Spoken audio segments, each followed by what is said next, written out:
നമസ്കാരം, welcome to growth talks. നമ്മൾ ഏറ്റവും കൂടുതൽ കണ്ടുവരുന്ന ഒരു വലിയ പ്രശ്നമാണ് ഇന്ന് മാനസികമായിട്ടുള്ള പ്രശ്നങ്ങൾ. ലൈഫിൽ സ്റ്റക്ക് ആവുക, കരിയറിൽ സ്റ്റക്ക് ആവുക, കോൺഫിഡൻസ് ഇല്ലായ്മ, പേടി, ഡിപ്രഷൻ, നെഗറ്റീവ് ആയിട്ടുള്ള ചിന്തകൾ. ഇത് ഇന്ന് ഒരുവിധം എല്ലാവരെയും അലട്ടുന്ന പ്രശ്നമാണ്. പക്ഷേ ഇതിനെ അതിജീവിക്കാതെ നമുക്ക് കരിയറിൽ അല്ലെങ്കിൽ ലൈഫിൽ ഒരു ഗ്രോത്ത് കൊണ്ടുവരാനായിട്ട് സാധിക്കില്ല. ഇന്നത്തെ ഗ്രോത്ത് ടോക്സ് അതിനെക്കുറിച്ചാണ്. എൻ്റെ കൂടെയുള്ളത് ഡോക്ടർ ലിസി ഷാജഹാൻ. അദ്ദേഹം ഈ ഒരു മേഖലയിൽ വളരെ എക്സ്പേർട്ട് ആയിട്ടുള്ള ഒരുപാട് കാലത്തെ റിസർച്ചും സർട്ടിഫിക്കേഷൻസും ഒരുപാട് കോഴ്സുകൾ, ഈവൻ സ്വന്തമായിട്ട് പോലും ഒരുപാട് മൊഡ്യൂൾസ് പ്രിപ്പയർ ചെയ്യുന്ന ഒരു എക്സ്പേർട്ടാണ്. അപ്പോൾ നമുക്ക് ഡോക്ടർ ലിസിയോട് ചോദിക്കാം എങ്ങനെ നമുക്ക് ലൈഫിൽ പോസിറ്റീവായിട്ടുള്ള മാറ്റങ്ങൾ കൊണ്ടുവരാനായിട്ട് സാധിക്കും, അതിന് എന്തൊക്കെ ഓപ്ഷൻസ് നമുക്കിവിടെ ഇപ്പോൾ അവൈലബിൾ ആണെന്നുള്ളത്. So let's start.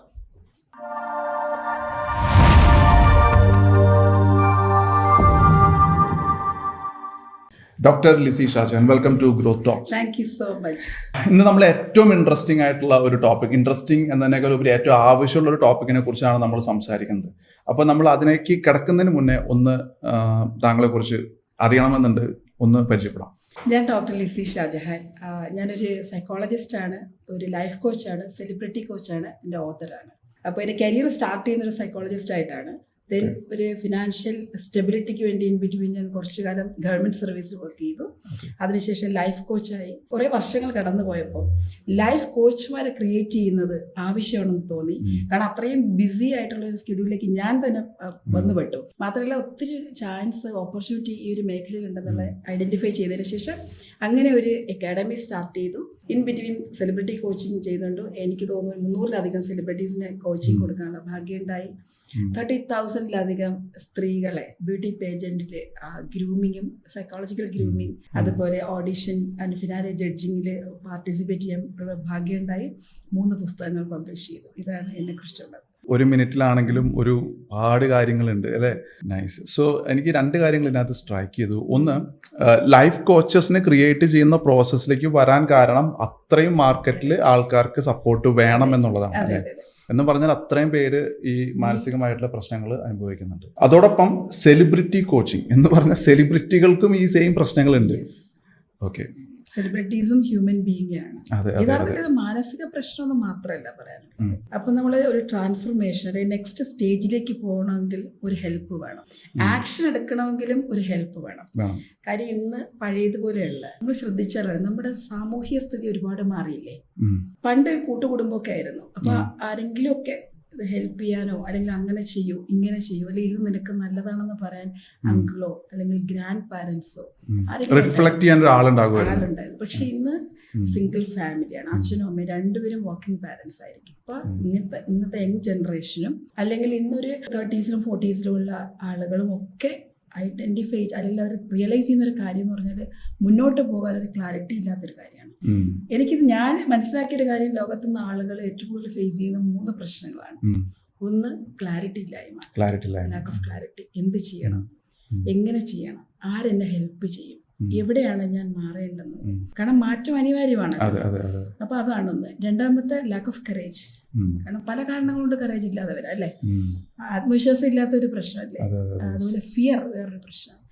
സംശയങ്ങളുണ്ട്. നമ്മുടെ ബിലീഫ് സിസ്റ്റത്തിൽ തന്നെ നമുക്ക് ലിമിറ്റിംഗ് ചെയ്തു വെക്കും. എനിക്ക് പറ്റില്ല, എനിക്ക് അല്ലെങ്കിൽ ഞാൻ ഈ ഒരു കാര്യത്തിന് ഡിസർവിങ് അല്ല, എനിക്ക് വലിയ ബിസിനസ് ചെയ്യാൻ പറ്റുമോ, ഒരിക്കലും ഒരു സ്ത്രീ എങ്ങനെ ബിസിനസ് ചെയ്യും, ഇങ്ങനെയൊക്കെ ചിന്തിക്കും അല്ലേ?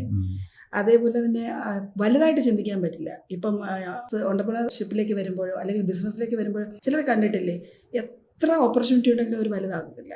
അവര് ആ ഒരു കുറച്ചൊരു ലൊക്കാലിറ്റിയിൽ മാത്രമേ ഒരു ബിസിനസ് ചെയ്യൂ.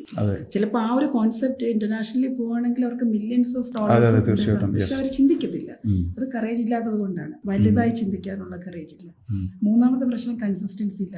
അത് എപ്പോഴും പറയുന്നത്, സുബ്രൽ എപ്പോഴും പറയുന്ന കാര്യമാണ്. ഇപ്പൊ ഡിജിറ്റൽ മാർക്കറ്റിംഗിലാണെങ്കിലും ഏതിലും കൺസിസ്റ്റൻസി ഇസ് ദ കീ. നമ്മൾ കുറച്ച് കഴിയും ഗിവ് അപ്പ് ചെയ്യും. അപ്പൊ ഈ 3 പ്രശ്നങ്ങളും ആളുകൾക്കുള്ളിടത്തോളം കാലം ഒരു ലൈഫ് കോച്ചിന്റെ സേവനം അവിടെ അത്യാവശ്യമാണ്. പുറത്തു നിന്ന് കൈ പിടിച്ചുയർത്തുന്ന ഒരാൾ, അതാണ് ലൈഫ് കോച്ച് അല്ലെ? കൈ പിടിച്ചുയർത്തുക എന്ന് പറഞ്ഞാൽ അതിനകത്ത് കോച്ചിങ്ങും മെന്ററിങ്ങും ഡിഫറെന്റ് ആണ്. അപ്പൊ പറയുമ്പോൾ നമുക്ക് കോച്ചിങ് ഉണ്ട്, തെറാപ്പി ഉണ്ട്, കൗൺസിലിംഗ് ഉണ്ട്. ആളുകൾക്ക് അങ്ങനെയൊക്കെ ഒരു കൺഫ്യൂഷൻ വരും. ഇതെല്ലാം ഡിഫറെന്റ് ടൈമാണ്. ഈ കോച്ചിങ് കൗൺസിലിംഗ് ആണ് ഏറ്റവും കൂടുതൽ കൺഫ്യൂസിംഗ് ആവുന്നത് ചിലർക്ക്. ഇപ്പൊ ഞാനൊരു സൈക്കോളജിസ്റ്റ് കൂടെ ആയതുകൊണ്ട് ഇനി ഞാൻ ചെയ്യുന്ന കോച്ചിങ് സൈക്കോളജിക്കൽ പെർസ്പെക്റ്റീവിലാണോ വിചാരിക്കും. ഇൻഫാക്ട് ഈ കൗൺസിലിംഗ് എന്ന് പറയുന്നത് തെറാപ്പി എന്നൊക്കെ പറയുന്നത് പാസ്റ്റിലുള്ള ഒരു ഇഷ്യൂ അല്ലെങ്കിൽ നമ്മളെ ഇപ്പോൾ ട്രിഗർ ചെയ്യുന്ന ഒരു പ്രോബ്ലത്തിനെ സോൾവ് ചെയ്യുന്ന ഒരു പ്രോബ്ലം സോൾവിങ് മെത്തഡോളജിയാണ്. പ്രോബ്ലം സോൾവ് ചെയ്യാനും ഡിഫറെന്റ് മെത്തേഡ്സും ടൂൾസും അപ്ലൈ ചെയ്യും. പക്ഷെ കോച്ചിങ് എന്ന് പറയുന്നത് it's all about looking forward. Future എങ്ങനെ നമുക്ക് ക്രിയേറ്റ് ചെയ്യാം, നല്ല ഫ്യൂച്ചർ, അവരാഗ്രഹിക്കുന്ന ഫ്യൂച്ചർ, ഒരാൾ ആഗ്രഹിക്കുന്ന ഒരു ഫ്യൂച്ചർ എങ്ങനെ അവിടേക്ക് എത്താം, അതാണ് കോച്ചിങ്. ശരിക്കും കൗൺസിലിംഗും കോച്ചിങ്ങും കൂടെ ചേരുമ്പോഴാണ് ഒരു ട്രാൻസ്ഫോർമേഷൻ വരുന്നത്. പെർഫെക്റ്റ് ട്രാൻസ്ഫോർമേഷൻ അവിടെയാണ് വരുന്നത്. ഓക്കെ, നമുക്ക് ഈ ആക്ച്വലി പ്രോബ്ലത്തിനെ ഐഡന്റിഫൈ ചെയ്യണം എന്ന് തോന്നുന്നു. കാരണം ഞാൻ കൂടുതൽ കാണുന്നത് ആൾക്കാർ എന്തെങ്കിലും ഒരു തോന്നൽ വരുമ്പോൾ, ഇപ്പോൾ ഒന്ന് ഡിപ്രഷൻ വന്നു, അവർ നേരെ ഗൂഗിളിൽ സെർച്ച് ചെയ്യുന്നു. അപ്പോൾ വേറെ എന്തെങ്കിലും സിംറ്റം ആയിരിക്കും അവർ സെർച്ച് ചെയ്യുന്നുണ്ടായിരിക്കുക. ആൻഡ് അറിയാലോ, ഞങ്ങളെപ്പോലുള്ള ഡിജിറ്റൽ മാർക്കറ്റേഴ്സ് ആ ട്രാക്ക് ഉണ്ടാക്കി വെച്ചിട്ടുണ്ട്. ഒരു സെർച്ച് വന്നു കഴിഞ്ഞാൽ അവിടെ നിന്ന് പിന്നെ അങ്ങനെ അതിലേക്ക് പോകും.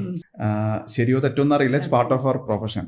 പക്ഷേ എനിക്ക് തോന്നുന്നു ഇവിടെ ആൾക്കാരുടെ അടുത്ത് നമുക്ക് പ്രോബ്ലത്തിനെ ഒന്ന് ഐഡന്റിഫൈ ചെയ്യാനായിട്ട് ഒന്ന് സപ്പോർട്ട് ചെയ്യാം. അതായത് എന്താണ് നെഗറ്റീവ് തോട്ട്സ്, എങ്ങനെ നമുക്ക് നെഗറ്റീവ് തോട്ട്സിനെ തിരിച്ചറിയാം, എങ്ങനെ ഡിപ്രഷനെ തിരിച്ചറിയാം, അതൊന്ന് നമുക്ക് ഡിസ്കസ് ചെയ്യാൻ പറ്റുകയാണെങ്കിൽ. തീർച്ചയായിട്ടും നെഗറ്റീവ് തോട്ട്സ് എന്ന് പറയുന്നത് നമുക്ക് കൺസ്ട്രക്റ്റീവ് അല്ലാത്തതെല്ലാം നെഗറ്റീവ് തോട്ട്സ് ആണ്, കൺസ്ട്രക്റ്റീവ് അല്ലാത്തതല്ല.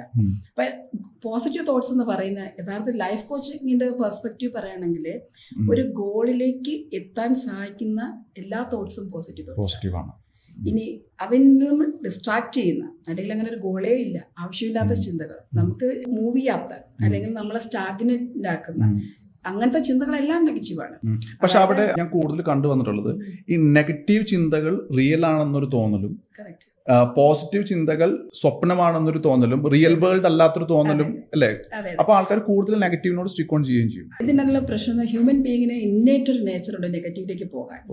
കാരണം നമുക്കറിയാം കേവ് മെൻസാവ് ആ ഒരു കാലഘട്ടം മുതൽ ആളുകൾക്ക് വേണ്ട 3 കാര്യങ്ങളാണ്. അതായത് അന്നുള്ള ഹ്യൂമൻ ബീയിങ്ങിന് വേണ്ട 3 കാര്യങ്ങളാണ്. അതൊക്കെ ഷെൽട്ടർ വേണം, ഫുഡ് വേണം, അവർക്ക് ഒരു സെക്ഷൽ പാർട്ണർ വേണം. ഈ 3 കാര്യങ്ങൾ മാത്രമേ വേണ്ടൂ. അപ്പൊ ഇത് കഴിഞ്ഞാൽ ബാക്കിയുള്ള സമയം മുഴുവൻ ഇവരിങ്ങനെ നോക്കിക്കൊണ്ടിരിക്കും. കേവിന്റെ മുകളിലോ ട്രീയുടെ മുകളിലോ നോക്കിയിരിക്കുന്നത് എന്താണ്, ഏതെങ്കിലും ആനിമൽസോ അല്ലെങ്കിൽ ഇവനെക്കാളും സ്ട്രോങ്ങർ ആയിട്ടുള്ള വേറൊരാളോ വന്ന് ഇവനെ ആക്രമിക്കും എന്നുള്ളൊരു ഭയം. അപ്പൊ 24/7 അഡ്രിനാലിൻ സെക്രീഷനാണ് നടക്കുന്നത് ബ്രെയിനിൽ. അതേ ജീനിന്റെ പാർട്ടാണ് നമ്മളൊക്കെ. നമ്മളിപ്പോ റൂമുകളിൽ ഇവിടെ ഇരുന്നു അല്ലെങ്കിൽ ഹൈടെക് ആയിട്ടുള്ള ഓഫീസുകളിൽ ഇരുന്ന് ഇങ്ങനെ ടെൻഷൻ അടിക്കുന്നു, നെഗറ്റീവിലേക്ക് നോക്കുന്നു. അപ്പൊ നമ്മൾ ഇവോൾവ് ചെയ്തു വന്ന ഒരു പ്രോസസ് ഉണ്ട്.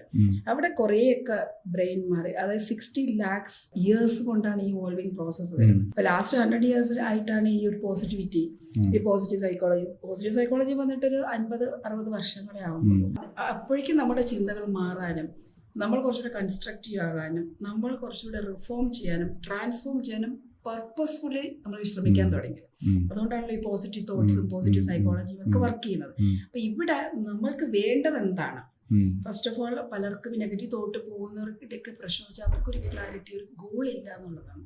ഈ ഗോൾ സെറ്റിങ്ങിനെ കുറിച്ച് ധാരാളം പറയും, മോട്ടിവേഷൻ സ്പീക്കേഴ്സ് ഒക്കെ ധാരാളം പറയും, ഒരുപാട് പറയുന്നതാണ് ഗോൾ സെറ്റിംഗ്. ഇൻഫാക്ട് ഇത് പറഞ്ഞ് അതിന്റെ ഒരു എന്താ പറയുക വാല്യൂ നഷ്ടപ്പെട്ടു പോയോ എന്നാണ് എനിക്ക് തോന്നിയിട്ടുണ്ട്. അതായത് ഗോൾ ഉണ്ടാകുക എന്ന് പറയുന്ന ഒരു അത്യാവശ്യ കാര്യമാണ്. അത് 8ാം ക്ലാസ് എത്തുമ്പോഴേ നമുക്ക് കുട്ടികളിൽ കൊടുക്കണം. അപ്പൊ അതിലേക്ക് ഫോക്കസ്, അതിന് വേണ്ടിയിട്ട് അവര് മൈൻഡിനെ സെറ്റ് ചെയ്യാൻ തുടങ്ങും.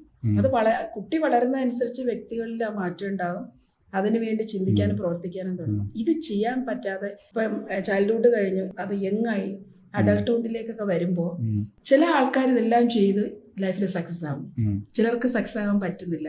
അപ്പൊ അവര് സ്വാഭാവികമായിട്ടും എന്ത് ചെയ്യാൻ പറ്റും, അവർക്ക് നെഗറ്റീവ് തോട്ട്സ്, എനിക്ക് പറ്റുന്നില്ല, അല്ലെങ്കിൽ ഞാൻ ഇനി എപ്പോഴാണ് ഞാൻ സക്സസ് ആവുക, ഇങ്ങനെ ഒരു ഫിയർ എലമെന്റ് വരും, ഇൻസെക്യൂരിറ്റി വരും. അപ്പൊ അങ്ങനെയുള്ളവർക്കാണ് ഈ നെഗറ്റീവ് തോട്ട്സ് കൂടുതൽ വരുന്നത്. അപ്പൊ ഇവിടെ മനസ്സിലാക്കാനുള്ള ഏത് കാലത്തും ഏത് വ്യക്തിക്കും എന്തും നേടിയെടുക്കാൻ പറ്റും. കാരണം ഓരോ വ്യക്തിയിലും ആ തരത്തിലുള്ള ഹ്യൂമൻ പൊട്ടൻഷ്യൽ ഉണ്ട്. അത് റിയലൈസ് ചെയ്യുക എന്നുള്ളതാണ്. അവിടെ ഏജ് ഒന്നും ഒരു മാറ്ററേ അല്ല, അത് ജെൻഡർ ഒരു മാറ്റർ അല്ല, ഈവൻ എഡ്യൂക്കേഷണൽ ക്വാളിഫിക്കേഷനും മാറ്റർ അല്ല. മൈൻഡ് സെറ്റ് ഉണ്ടായാൽ മതി. അവർക്കൊരു വിൽ പവർ വേണം, മൈൻഡ് സെറ്റ് വേണം, ഒരു വിഷൻ വേണം, ഒരു ഗോൾ വേണം.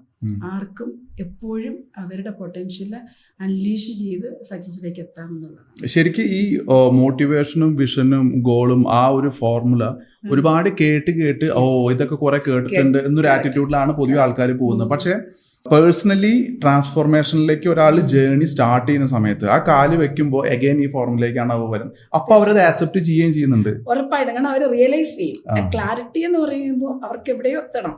അതെ. അപ്പോൾ അവർക്കത് അറിയില്ല. ഇപ്പോൾ കോച്ചിങ്ങിന് പെർസ്പെക്റ്റീവ് പറയുകയാണെങ്കിൽ നമ്മുടെ അടുത്ത് വരുന്ന ഒരാൾ പറയാണ് എനിക്ക് എന്തെങ്കിലുമൊക്കെ ആകണം, ലൈഫിൽ എന്തെങ്കിലും ആകും, നിങ്ങൾക്ക് എന്താണ് ആകാൻ പറ്റുക?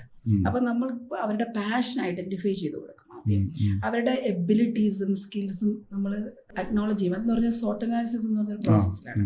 സ്ട്രെങ്തും വീക്ക്നെസ്സും ഐഡന്റിഫൈ ചെയ്യും, അവരുടെ സെൽഫ് അവയർനെസ് ഉണ്ടാക്കും. അപ്പോൾ ഓരോ വ്യക്തിക്കും പൊട്ടൻഷ്യൽ ഉണ്ടല്ലോ, സ്കില്ലുണ്ട്. അപ്പോൾ അവർക്ക് എന്തൊക്കെ പറ്റും, എന്തൊക്കെ പറ്റില്ല എന്നുള്ളൊരു ബോധ്യം അവർക്ക് തന്നെ കൊടുക്കും. ദെൻ ആ പാഷൻ ഐഡന്റിഫൈ ചെയ്യുന്നു. ആ പാഷനെ നമുക്കൊരു കരിയർ പ്രൊഫഷൻ ആക്കാൻ പറ്റുമോ എന്ന് നോക്കുന്നു, അതിനെ മോണിറ്റൈസ് ചെയ്യാൻ പറ്റുമോ എന്ന് നോക്കുന്നു. അതൊരു വേ ആണ്. അപ്പോൾ അതുപോലെ തന്നെ ആ ഒരു ജേണിയിൽ കുറേ സ്കിൽ മൈൻഡ് സെറ്റ് ഷിഫ്റ്റ് വേണം, സ്കിൽ സെറ്റ് വേണം. അപ്പോൾ അവരുടെ ഫിസിക്കൽ, മെന്റൽ, ഇമോഷണൽ, സ്പിരിച്വൽ മേഖലയിൽ കുറേ ട്രാൻസ്ഫോർമേഷൻ വേണം. ഇതെല്ലാം അടങ്ങുന്നതാണ് കോച്ചിങ് പ്രോസസ്സ് എന്ന് പറയുന്നത്. അപ്പോൾ മാറാൻ ആഗ്രഹിക്കുന്ന ഒരു മനസ്സുണ്ടായാൽ മാത്രം മതി. ശരിക്കും എനിക്ക് തോന്നുന്നു, അതായത് ഞാൻ പലപ്പോഴും ശ്രദ്ധിച്ചിട്ടുള്ള ഒരു കാര്യം, നല്ല മോട്ടിവേഷൻ സ്പീക്കേഴ്സ് അല്ലെങ്കിൽ മോട്ടിവേറ്റേഴ്സ് എപ്പോഴും ഒരു ബാഡ് ഹിസ്റ്ററി ഉള്ള ആൾക്കാരാണ്. വളരെ മോശമായ ഒരു ടൈമിലൂടെ കടന്ന് മാറ്റം കൊണ്ടുവന്ന് സ്വയം അതിൽ കൺവിൻസ്ഡ് ആയി ആ കൺവിക്ഷനാണ് അവരെ പിന്നീട് മോട്ടിവേറ്റർ ആക്കി മാറ്റുന്നത്. അപ്പോൾ ശരിക്കും പറഞ്ഞു കഴിഞ്ഞാൽ bad things happening in your life is a chance to evolve. Yes, of course, 100%. നമ്മൾ ഹിസ്റ്ററി തന്നെ എടുത്ത് നോക്കിയാൽ അറിയാം, എല്ലാ പ്രോഫിറ്റ്സും അല്ലെങ്കിൽ എല്ലാ ചേഞ്ച് മേക്കേഴ്സും ഇങ്ങനെയുള്ള ഒരു ഹാർഡ്ഷിപ്പിലൂടെ കടന്നുപോയവരായിരിക്കും. കാരണം ദേ എക്സ്പീരിയൻസ്ഡ് സംതിങ്. ആ എക്സ്പീരിയൻസ് ആണ് അവർ ഇവോൾവ് ചെയ്ത പ്രോസസ്സിലേക്ക് എത്തുന്നത്. അപ്പൊ അങ്ങനെ ഒരു എക്സ്പീരിയൻസ് ഉള്ളവർക്കാണ് വിസ്ഡം എന്ന് പറയുന്ന ഒരു സംഭവത്തിലേക്ക് എത്തുക. നമുക്ക് നോളജ് എല്ലായിടത്തും പ്രാക്ടിക്കൽ നോളജ് കിട്ടത്തില്ല, അതാണ് വിസ്ഡം എന്ന് പറയുന്നത്. അപ്പൊ അത് നമ്മളുടെ അനുഭവങ്ങളിൽ നിന്നും കൂടി ഉരുത്തിരിഞ്ഞു വരുന്നൊരു സാധനമാണ്. അങ്ങനെ ഉള്ളവർക്കാണ് ഏറ്റവും നന്നായിട്ട് ചെയ്യാൻ കഴിയുക. ഈ പുസ്തകം വായിച്ചിട്ടുള്ള മോട്ടിവേഷൻ ഒന്നും എക്സിസ്റ്റ് ചെയ്യത്തില്ല ലോങ് റൺ. അതെ അതെ. അപ്പോൾ ശരിക്കും പറഞ്ഞു കഴിഞ്ഞാൽ ഈ ബൈ ഡിഫോൾട്ട് മനുഷ്യൻ നെഗറ്റീവ് പാറ്റേണിൽ തിങ്ക് ചെയ്യുന്ന ഒരു കൂട്ടത്തിലുള്ളതാണ്. അതിൽ തന്നെ ഇൻഫ്ലുവൻസ് ചെയ്യുന്ന ഘടകങ്ങൾ ലൈഫ് സ്റ്റൈൽ ഉണ്ടായിരിക്കാം, ഫാമിലി ഹിസ്റ്ററി ഉണ്ടായിരിക്കാം, അല്ലെ? അങ്ങനെ ഒരുപാട് ഘടകങ്ങളുണ്ട്. അപ്പൊ ഇതെല്ലാം നമ്മളുടെ നെഗറ്റിവിറ്റിയെ കൂട്ടാൻ ചാൻസ് ഉണ്ട്. ഇതിനെ പോസിറ്റീവ് ആക്കി മാറ്റുക എന്നുള്ളതാണ് നമ്മൾ ചെയ്യേണ്ട ഫസ്റ്റ് സ്റ്റെപ്പ്. പക്ഷെ ചില സമയങ്ങളിൽ നമുക്ക് അതിനൊരു എക്സ്റ്റേണൽ സപ്പോർട്ട് വേണ്ടി വരും, അല്ലെങ്കിൽ നമുക്ക് ആ രീതിയിൽ നമ്മളെ സെൽഫായിട്ട് പ്രിപ്പയർ ചെയ്യാൻ പറ്റണം. യെസ്, ഇതിനകത്ത് പോസിറ്റീവ് അല്ലെങ്കിൽ നെഗറ്റീവ് എന്ന് പറയുന്ന ഒരു കാര്യം അത് റിലേറ്റീവ് ആണ്. ഒരേ സാഹചര്യത്തിൽ വരുന്ന രണ്ട് കുട്ടികൾ, ഒരേ ചിലപ്പോൾ രണ്ടുപേരും വൾണറബിലിറ്റിയിൽ എക്സ്പീരിയൻസ് ചെയ്ത് വന്ന രണ്ട് കുട്ടികളായിരിക്കും. എക്സാമ്പിൾ പറഞ്ഞാൽ ഒരു മദ്യപാനിയായ ഒരു അച്ഛൻ, ഡിസ്ഫങ്ഷണൽ ഫാമിലി, അവിടെ വളർന്ന രണ്ട് കുട്ടിയിൽ ഒരു കുട്ടി വളരെ സക്സസ്ഫുൾ ആവും, ഒരാള് അച്ഛനെ പോലെയോ അല്ലെങ്കിൽ ഒരു വൾണറബിൾ സ്റ്റേജിലേക്ക് പോകും. ഈ എൻവയോൺമെന്റ് എങ്ങനെ ആ കുട്ടി ചൂസ് ചെയ്യുന്നു എന്നുള്ളത് അവർ ക്രിയേറ്റ് ചെയ്തൊരു സ്ക്രിപ്റ്റ് ഉണ്ട്. അപ്ബ്രിങ്ങിന്റെ പാർട്ടായിട്ട് അവര് ബ്രെയിനിലേക്ക് ഹോൾഡ് ചെയ്യുന്ന കുറേ കാര്യങ്ങളുണ്ട്. മെമ്മറീസ്, പെർസെപ്ഷൻസ്, സ്ക്രിപ്റ്റ്, ഇതെല്ലാം അവരുടെ മൈൻഡ് കിടപ്പുണ്ട്. പക്ഷെ ഇത് നമ്മൾ എങ്ങനെയാണ് അതിനെ യൂസ് ആക്കുന്നത്? ഇത് ചിലപ്പോൾ ചിലർ ഇത് നല്ലൊരു സ്റ്റഫായിട്ട് വളരാനുള്ള ഒരു ഡ്രൈവായിട്ട് യൂസ് ചെയ്യും. ചിലർ പക്ഷേ പോസിറ്റീവായിട്ട് യൂസ് ചെയ്യും. പോസിറ്റീവ് നെഗറ്റീവ് എല്ലായിടത്തും ഉണ്ട്. അപ്പം കംപ്ലീറ്റ് പോസിറ്റീവ് ആയിരിക്കാനെന്ന് ഞാൻ ആരോടും പറയില്ല. So you have to identify what is positive and negative. അത് അണ്ടർസ്റ്റാൻഡ് ചെയ്യണം. പിന്നെ നമുക്ക് വേണ്ടതിലേക്ക് ഓപ്റ്റ് ചെയ്യുക, അതാണ് പോസിറ്റിവിറ്റി. നമുക്ക് എത്തേണ്ട സ്ഥലത്തേക്ക് വേണ്ടിയിട്ടുള്ള ആ റൂട്ട് മാപ്പ് കറക്റ്റ് ചെയ്യുക, അതിനുവേണ്ടി വർക്ക് ചെയ്യുക, അവിടെ ഫോക്കസ് കൊടുക്കുക, ഡിറ്റർമിൻഡ് ആയിരിക്കുക, അവിടെ കമ്മിറ്റഡ് ആയിരിക്കുക, എത്തേണ്ട സ്ഥാനത്ത് എത്തുക. അതാണ് യഥാർത്ഥത്തിൽ പോസിറ്റിവിറ്റി എന്ന് പറയുന്നത്. ആക്ച്വലി ഡിപ്രഷൻ എന്താ? ഡിപ്രഷൻ എന്ന് പറഞ്ഞാൽ പല കാരണങ്ങൾ കൊണ്ട് വരാം. അത് പ്രൊലോങ്ഡ് ആയിട്ടുള്ള ഒരു മൂഡ് സ്വിംഗ്, അതായത് ഒരു നമ്മളൊരു ലോ മൂഡിലേക്ക് പോവാം. ഒരു 6 months പ്രൊലോങ് ചെയ്യണം ആ ഒരു അവസ്ഥ, എന്നാലാണ് ഡിപ്രഷൻ എന്ന് പറയുന്നത്. അപ്പോൾ ഒരു 2-3 ദിവസം നമുക്കൊരു മൂഡ് അല്ലെങ്കിൽ എന്തെങ്കിലും കാരണങ്ങൾ കൊണ്ട് ഒരു സങ്കടം ഡൗൺ ആയിരിക്കുക, അതിന് ഡിപ്രഷൻ എന്ന് പറയണ്ട. ഇപ്പൊ എല്ലാവരും ഇത് യൂസ് ചെയ്യുന്ന ഒരു ടൈമാണ് ഡിപ്രഷൻ. അതിന് ജനറ്റിക്കൽ റീസൺ ഉണ്ടാകാം, അതായത് ഹോർമോണൽ ഇഷ്യൂസ് ഉണ്ടാകാം. സ്ത്രീകളെ സംബന്ധിച്ച് ഹോർമോണൽ ഇംബാലൻസസ് വരാം. അപ്പൊ ഞാൻ ഒരു കാര്യം ചോദിക്കട്ടെ, ഈ ചെറിയൊരു മൂഡ് സ്വിംഗ് വന്നാലും ആൾക്കാർ യൂസ് ചെയ്യുന്ന വേർഡ് ഡിപ്രഷൻ ആണ്. അപ്പോൾ നമുക്ക് എങ്ങനെ ഇതിനെ ഐഡന്റിഫൈ ചെയ്യാൻ പറ്റും? ഇത് 3 ദിവസത്തെ കുഞ്ഞ് ഡിപ്രഷൻ ആണോ, അതോ അത് വേറെയാണോ? എന്താണ് നമുക്ക് അവിടെ യൂസ് ചെയ്യാൻ പറ്റുന്ന ടേംസ്? നമ്മളെപ്പോഴും നമ്മുടെ തോട്ടിനെ ഒബ്സർവ് ചെയ്യണം. ഇപ്പൊ ഇങ്ങനെ ഒരു ലോ മൂഡിലാണ് ഇരിക്കുന്ന ഒരു വ്യക്തിയാണെങ്കിൽ, അപ്പം 2-3 ദിവസമായിട്ട് ഒരു എനർജി ഇല്ല, ഒരു എന്തൂസിയാസം ഇല്ല, വർക്ക് ചെയ്യാൻ ഒരു സുഖമില്ല, നമ്മൾ പറയല്ലേ എനിക്ക് വർക്ക് ചെയ്യാനൊരു മൂഡില്ല എന്ന് പറയില്ലേ, അപ്പൊ എത്ര ദിവസം ഇത് പോകുന്നു, ഇതിന്റെ റീസൺ എന്താണെന്ന് നമ്മൾ അനലൈസ് ചെയ്യണം. എന്ന് മുതലാണ് തുടങ്ങിയത്? ചിലപ്പോൾ ഏതോ ഒരു ട്രിഗറിങ് ഫാക്ടർ ആയിരിക്കും. പക്ഷേ ഇത് ഈ ഒബ്സർവ് ചെയ്യാന്ന് പറഞ്ഞ എല്ലാവർക്കും പറ്റാത്തൊരു കാര്യം. തീർച്ചയായിട്ടും. പക്ഷെ ഒരു ചിലപ്പോൾ 2 ആഴ്ച മുമ്പ് വന്ന ഒരു പരാജയമായിരിക്കാം, അല്ലെങ്കിൽ ഒരു ഡ്രീം നമുക്കുണ്ടായിരുന്നു, അത് പോയതായിരിക്കും, ഒരു റിലേഷൻഷിപ്പ് ബ്രേക്കപ്പ് പോലും ആയിക്കോട്ടെ. അപ്പൊ അതാണ് റീസൺ എന്ന് ഐഡന്റിഫൈ ചെയ്യണമെങ്കിൽ you need to overcome that. നമുക്ക് തന്നെ ഓവർകം ചെയ്യാൻ പറ്റും. ബോഡി മൂവ്മെന്റ്, വാക്കിങ്ങിലൂടെ, എക്സസൈസിലൂടെ, നല്ല അസോസിയേഷനിൽ, കൂട്ടുകാരടുത്ത് ആരോഗ്യത്തിൽ. ദ ബെസ്റ്റ് വേ എന്ന് പറഞ്ഞാൽ ടു ഷെയർ സംബഡി. കോൺഫിഡൻഷ്യാലിറ്റിക്ക് ഉള്ള ഒരാൾ നല്ല ബെസ്റ്റ് ഫ്രണ്ടിനോട് ഷെയർ ചെയ്താൽ മതി, ഈ പ്രശ്നമുണ്ട് എനിക്ക്, ഞാനിങ്ങനെ ഒരു ഡിലമയിലാണ്, എന്നൊന്ന് ഹെൽപ്പ്. അപ്പം നമ്മൾ പറയുമ്പോൾ തന്നെ അവർക്ക് ഐഡന്റിഫൈ ചെയ്യാൻ പറ്റും, ഐഡിയാസ് കിട്ടും. ഇനി ഒന്നും പറ്റുന്നില്ല, ഒരു 3-4 ആഴ്ചയായിട്ട് ഇങ്ങനെ തന്നെയാണ് പോകുന്നതെങ്കിൽ നമ്മളൊരു സീരിയസ് ആയിട്ട് അതിനെ എടുക്കണം. സീരിയസ് ആയിട്ട് എടുത്ത് ഡിപ്രഷൻ മരുന്ന് മെഡിക്കേഷൻസ് എടുക്കാതെ പോകാൻ പറ്റുന്ന നിരവധി മാർഗങ്ങളുണ്ട്. എക്സസൈസ് ഒരു മാർഗമാണ്, കണക്റ്റിംഗ് വിത്ത് നേച്ചർ, ഇപ്പോൾ നമ്മൾ പുറത്തേക്കൊക്കെ ഒന്ന് നടക്കുക, സോഷ്യലൈസ് ചെയ്യുക വേറൊരു മാർഗമാണ്, നല്ല ആളുകളുമായിട്ട് ഇന്ററാക്ട് ചെയ്യുക ഒരു മാർഗമാണ്, കോമഡി സീരിയലുകളോ അത് കാണുക നല്ലൊരു മാർഗമാണ്. അങ്ങനെ കുറേ കാര്യം. എന്നിട്ടും പറ്റുന്നില്ല, ഒരു 2-3 മന്ത്സ് ഇതുപോലെ തന്നെയാണ്. അത് നമ്മുടെ ഡെയിലി ആക്ടിവിറ്റീസിനെ ബാധിക്കുന്നു, നമ്മുടെ ഇപ്പോൾ ജോബിനെ ബാധിക്കുന്നു, റിലേഷൻഷിപ്പിനെ ബാധിക്കുന്നു. നമുക്ക് മുന്നോട്ട് ഒട്ടും പോകാൻ പറ്റുന്നില്ലെങ്കിൽ you have to meet expert. അതാണ് വേണ്ടത്. അപ്പൊ ഒരു ലൈഫ് കോച്ച് ചെയ്യുന്ന കാര്യങ്ങൾ എന്തൊക്കെയാണ്? ലൈഫ് കോച്ച് നല്ല ആക്ഷൻ എടുക്കാൻ ഹെൽപ്പ് ചെയ്യും, പോസിറ്റീവ് ആക്ഷൻ എടുക്കാൻ. ഫാദർ ഓഫ് ഓൾ പ്രിൻസിപ്പിൾ എന്ന് പറയുന്നത് ആക്ഷനാണ്. ഈ മോട്ടിവേഷൻ സ്പീക്കേഴ്സ് എല്ലാം പറയും അല്ലേ, മോട്ടിവേഷൻ നമ്മൾ ഡെയിലി കാണുന്ന മോട്ടിവേഷൻസ് അവർ നല്ലതാണ്, മോശമെന്നല്ല ഞാൻ പറയുന്നത്. പക്ഷേ എത്ര പേര് ആക്ഷൻ എടുക്കാൻ സഹായിക്കുന്നു? ആക്ഷനിലാണ് റിസൾട്ട് ഉണ്ടാകുക. നമ്മൾ അവരെ കൊണ്ട് ആക്ഷൻ എടുപ്പിക്കുകയാണ് ചെയ്യുന്നത്, നെക്സ്റ്റ് സ്റ്റെപ്പിലേക്ക് മൂവ് ചെയ്യിപ്പിക്കുകയാണ് ചെയ്യുന്നത്. അപ്പോൾ അവിടെ ക്ലാരിറ്റി കൊടുക്കുന്നു, കറേജ് കൊടുക്കുന്നു, കൺസിസ്റ്റൻസി കൊടുക്കുന്നു. ഇപ്പോൾ ക്ലാരിറ്റി എന്ന് പറയുന്നത് ഒരു ഏരിയയിൽ മാത്രമല്ല, അവിടെ health, wealth, financial, relationship, money, personal development, spirituality, contribution, time, ഇതിനെല്ലാത്തിനും ക്ലാരിറ്റി, ഒരു 8 ഏരിയയിലെങ്കിലും ക്ലാരിറ്റി കൊടുക്കണം. അപ്പൊ ഇതിനെ കുറിച്ച് അറിയുന്ന ഒരാളായിരിക്കണം ലൈഫ് കോച്ച്. കറക്റ്റ്. ഇതെല്ലാം മനസ്സിലാക്കി. ഇപ്പൊ എല്ലാ ഏരിയ, ഇപ്പൊ ഫിനാൻഷ്യൽ ഏരിയ നമുക്ക് പറഞ്ഞാൽ നമുക്ക് എങ്ങനെ how to earn money, how to save money, how to invest money and reinvest ചെയ്ത് എങ്ങനെ, ഈ 4 കാര്യങ്ങൾ പറയണം. അതിൽ ഏറ്റവും പ്രധാനമാണ് ഏൺ മണി. മണിയെ കുറിച്ച് ഒരു നെഗറ്റീവ് സ്ക്രിപ്റ്റ് ഉള്ള ഒരാൾക്ക് ഒരിക്കലും മണി ഏൺ ചെയ്യാൻ പറ്റില്ല. അതായത് നമ്മളൊരാളോട് ചോദിച്ചു, ഈ അടുത്ത കാലത്ത് ഞാൻ എൻ്റെ ബാച്ചിലെ കുട്ടികളോട് ചോദിച്ചു, മന്ത്ലി നിങ്ങൾക്ക് ഏൺ ചെയ്യാൻ പറ്റുന്ന ഒരു എമൗണ്ട് എത്രയാണ് നിങ്ങളുടെ മനസ്സിൽ? ഒരാൾ പറഞ്ഞ 30,000, ഒരാൾ പറഞ്ഞ 2 lakhs ആണ്. അതായത് അവരുടെ മൈൻഡിന്റെ ഫിനാൻഷ്യൽ സെറ്റ് പോയിന്റ് അത്രയേ ഉള്ളൂ. 30,000 പറഞ്ഞ ആൾക്ക് ഒരിക്കലും 50,000 ഏൺ ചെയ്യാൻ പറ്റില്ല until and unless he changed his financial set point. അത് ഉയർത്തണം, ആ ഡിസർവബിലിറ്റി ഉയർത്തണം. അത് അവിടെ തൊട്ട് നമ്മൾ തുടങ്ങണം, ആ ഫിനാൻഷ്യൽ ഏരിയയിൽ. അപ്പോൾ അവരുടെ മണിയുടെ സ്ക്രിപ്റ്റ് റോങ് ആണെങ്കിൽ അത് കറക്റ്റ് ചെയ്യണം. അവരുടെ മണിയുമായിട്ടുള്ള നെഗറ്റീവ് ബിലീഫ് ഉണ്ടെങ്കിൽ അത് ചേഞ്ച് ചെയ്യണം. ഇതൊക്കെ അവിടെ ആ ക്ലാരിറ്റി അവിടെ വരുന്നു. ദെൻ ഹെൽത്തിൽ, physical and mental health. Then റിലേഷൻഷിപ്പിൽ എങ്ങനെ വേണം. ദെൻ റിലേഷൻഷിപ്പിൽ പ്രധാനമായിട്ടും നമുക്ക് യെസും നോ പറയുക, അല്ലെങ്കിൽ ബൗണ്ടറി സെറ്റ് ചെയ്യുക. ഇറ്റ്സ് ക്വൈറ്റ് ഡിഫിക്കൽട്ട് നോർമൽ പേഴ്സണെ സംബന്ധിച്ചിടത്തോളം. Then wealth, then spirituality. It's not religious. നമ്മൾ പറയുമല്ലോ കുറച്ചുകൂടെ ദ ബെറ്റർ ലൈഫ്, അതിനകത്ത് ഇൻറ്റഗ്രിറ്റി, ഓണസ്റ്റി, ഗ്രാറ്റിറ്റ്യൂഡ്, ഫോർഗിവ്നെസ്, ഇതെല്ലാം ആ ഒരു ഇതിലാണ് വരുന്നത്. Values and ethics and all. Then നമുക്ക് വരുന്നത് പേഴ്സണൽ ഡെവലപ്മെന്റ്. ഇന്ന് പേഴ്സണൽ ഡെവലപ്മെന്റ് ഇല്ലാതെ പറ്റും, ഒരു ഏരിയയിലും പറ്റില്ല. ഒരു ലേണറാണ് കൂടുതൽ ഏൺ ചെയ്യുന്നത്. പേഴ്സണൽ ഡെവലപ്മെന്റ് ഒരു വളരെ മേജർ റോളുള്ളൊരു കാലഘട്ടമാണ് ഇപ്പോഴും നമ്മൾ ജീവിക്കുന്നത്. അതുകൊണ്ട് തന്നെയാണ് ലൈഫ് കോച്ചിങ് ഇത്രയും ഇമ്പോർട്ടൻസ് വരുന്നത്. ശരിക്കും ഇന്ന് സർവൈവ് ചെയ്യണമെങ്കിൽ തന്നെ നമ്മൾ ഡെവലപ്പ് ചെയ്തുകൊണ്ടിരിക്കണം ഓരോ നിമിഷവും. അതെ, ഗ്രോത്ത് ഇല്ലാതെ ഇന്ന് സസ്റ്റെയിൻ ചെയ്യാൻ പറ്റത്തില്ല. പക്ഷെ ഇതിനെക്കുറിച്ച് അറിയുന്ന ഒരു കൂട്ടം ഉണ്ടെങ്കിലും മെജോറിറ്റി ഓഫ് ദി പീപ്പിൾ ഇതിനെക്കുറിച്ച് അറിയാതെ ഈ സ്ട്രെസ് ആയിക്കൊണ്ട് ഇങ്ങനെ പോയിക്കൊണ്ടിരിക്കുക. ഫിനാൻഷ്യലി സ്ട്രെസ്ഫുൾ ആണ്, റിലേഷൻഷിപ്പ്, എല്ലാത്തിലും.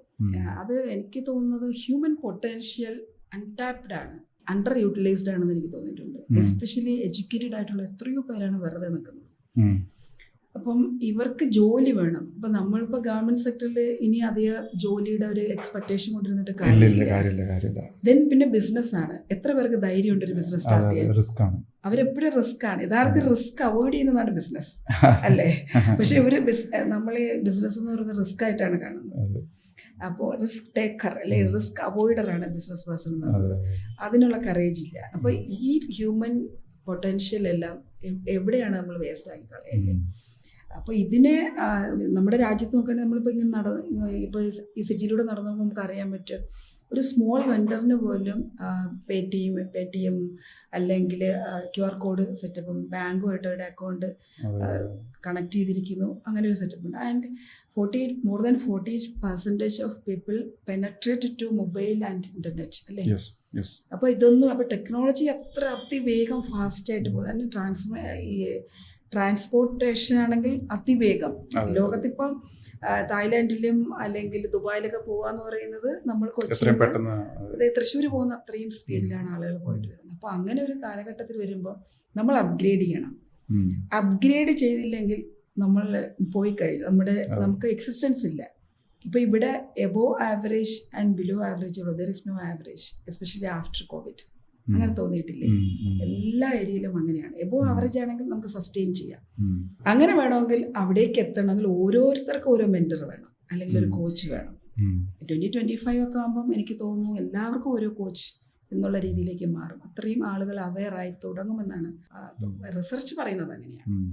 സെൽഫ് ക്യൂർ ഒരിക്കലും റൈറ്റ് ആവണമെന്നില്ല അല്ലേ? കാരണം നമ്മൾ already influenced by our own thoughts. Yes, കാരണം നമുക്ക് നമ്മുടെ ലെഫ്റ്റ് ആൻഡ് റൈറ്റ് ബ്രെയിൻ രണ്ട് റോളാണ് ചെയ്യുന്നത്. ലെഫ്റ്റ് ബ്രെയിൻ ലോജിക്കലാണ്, right brain emotional and innovative and creative ആണ്. പക്ഷേ എത്ര പേർക്ക് നമുക്കൊരു പറയാം, ഒരു ആങ്കർ വരുന്ന സമയത്ത് എത്ര പേർക്ക് ഞാൻ ലോജിക്കലായിട്ട് ചിന്തിക്കട്ടെ, ഇപ്പോഴത്തെ ബ്രെയിൻ യൂസ് ചെയ്തിട്ടൊന്ന് പോസ് ചെയ്ത് റെസ്പോണ്ട് ചെയ്യാൻ പറ്റും? വളരെ കുറച്ച് പേർക്കല്ലേ.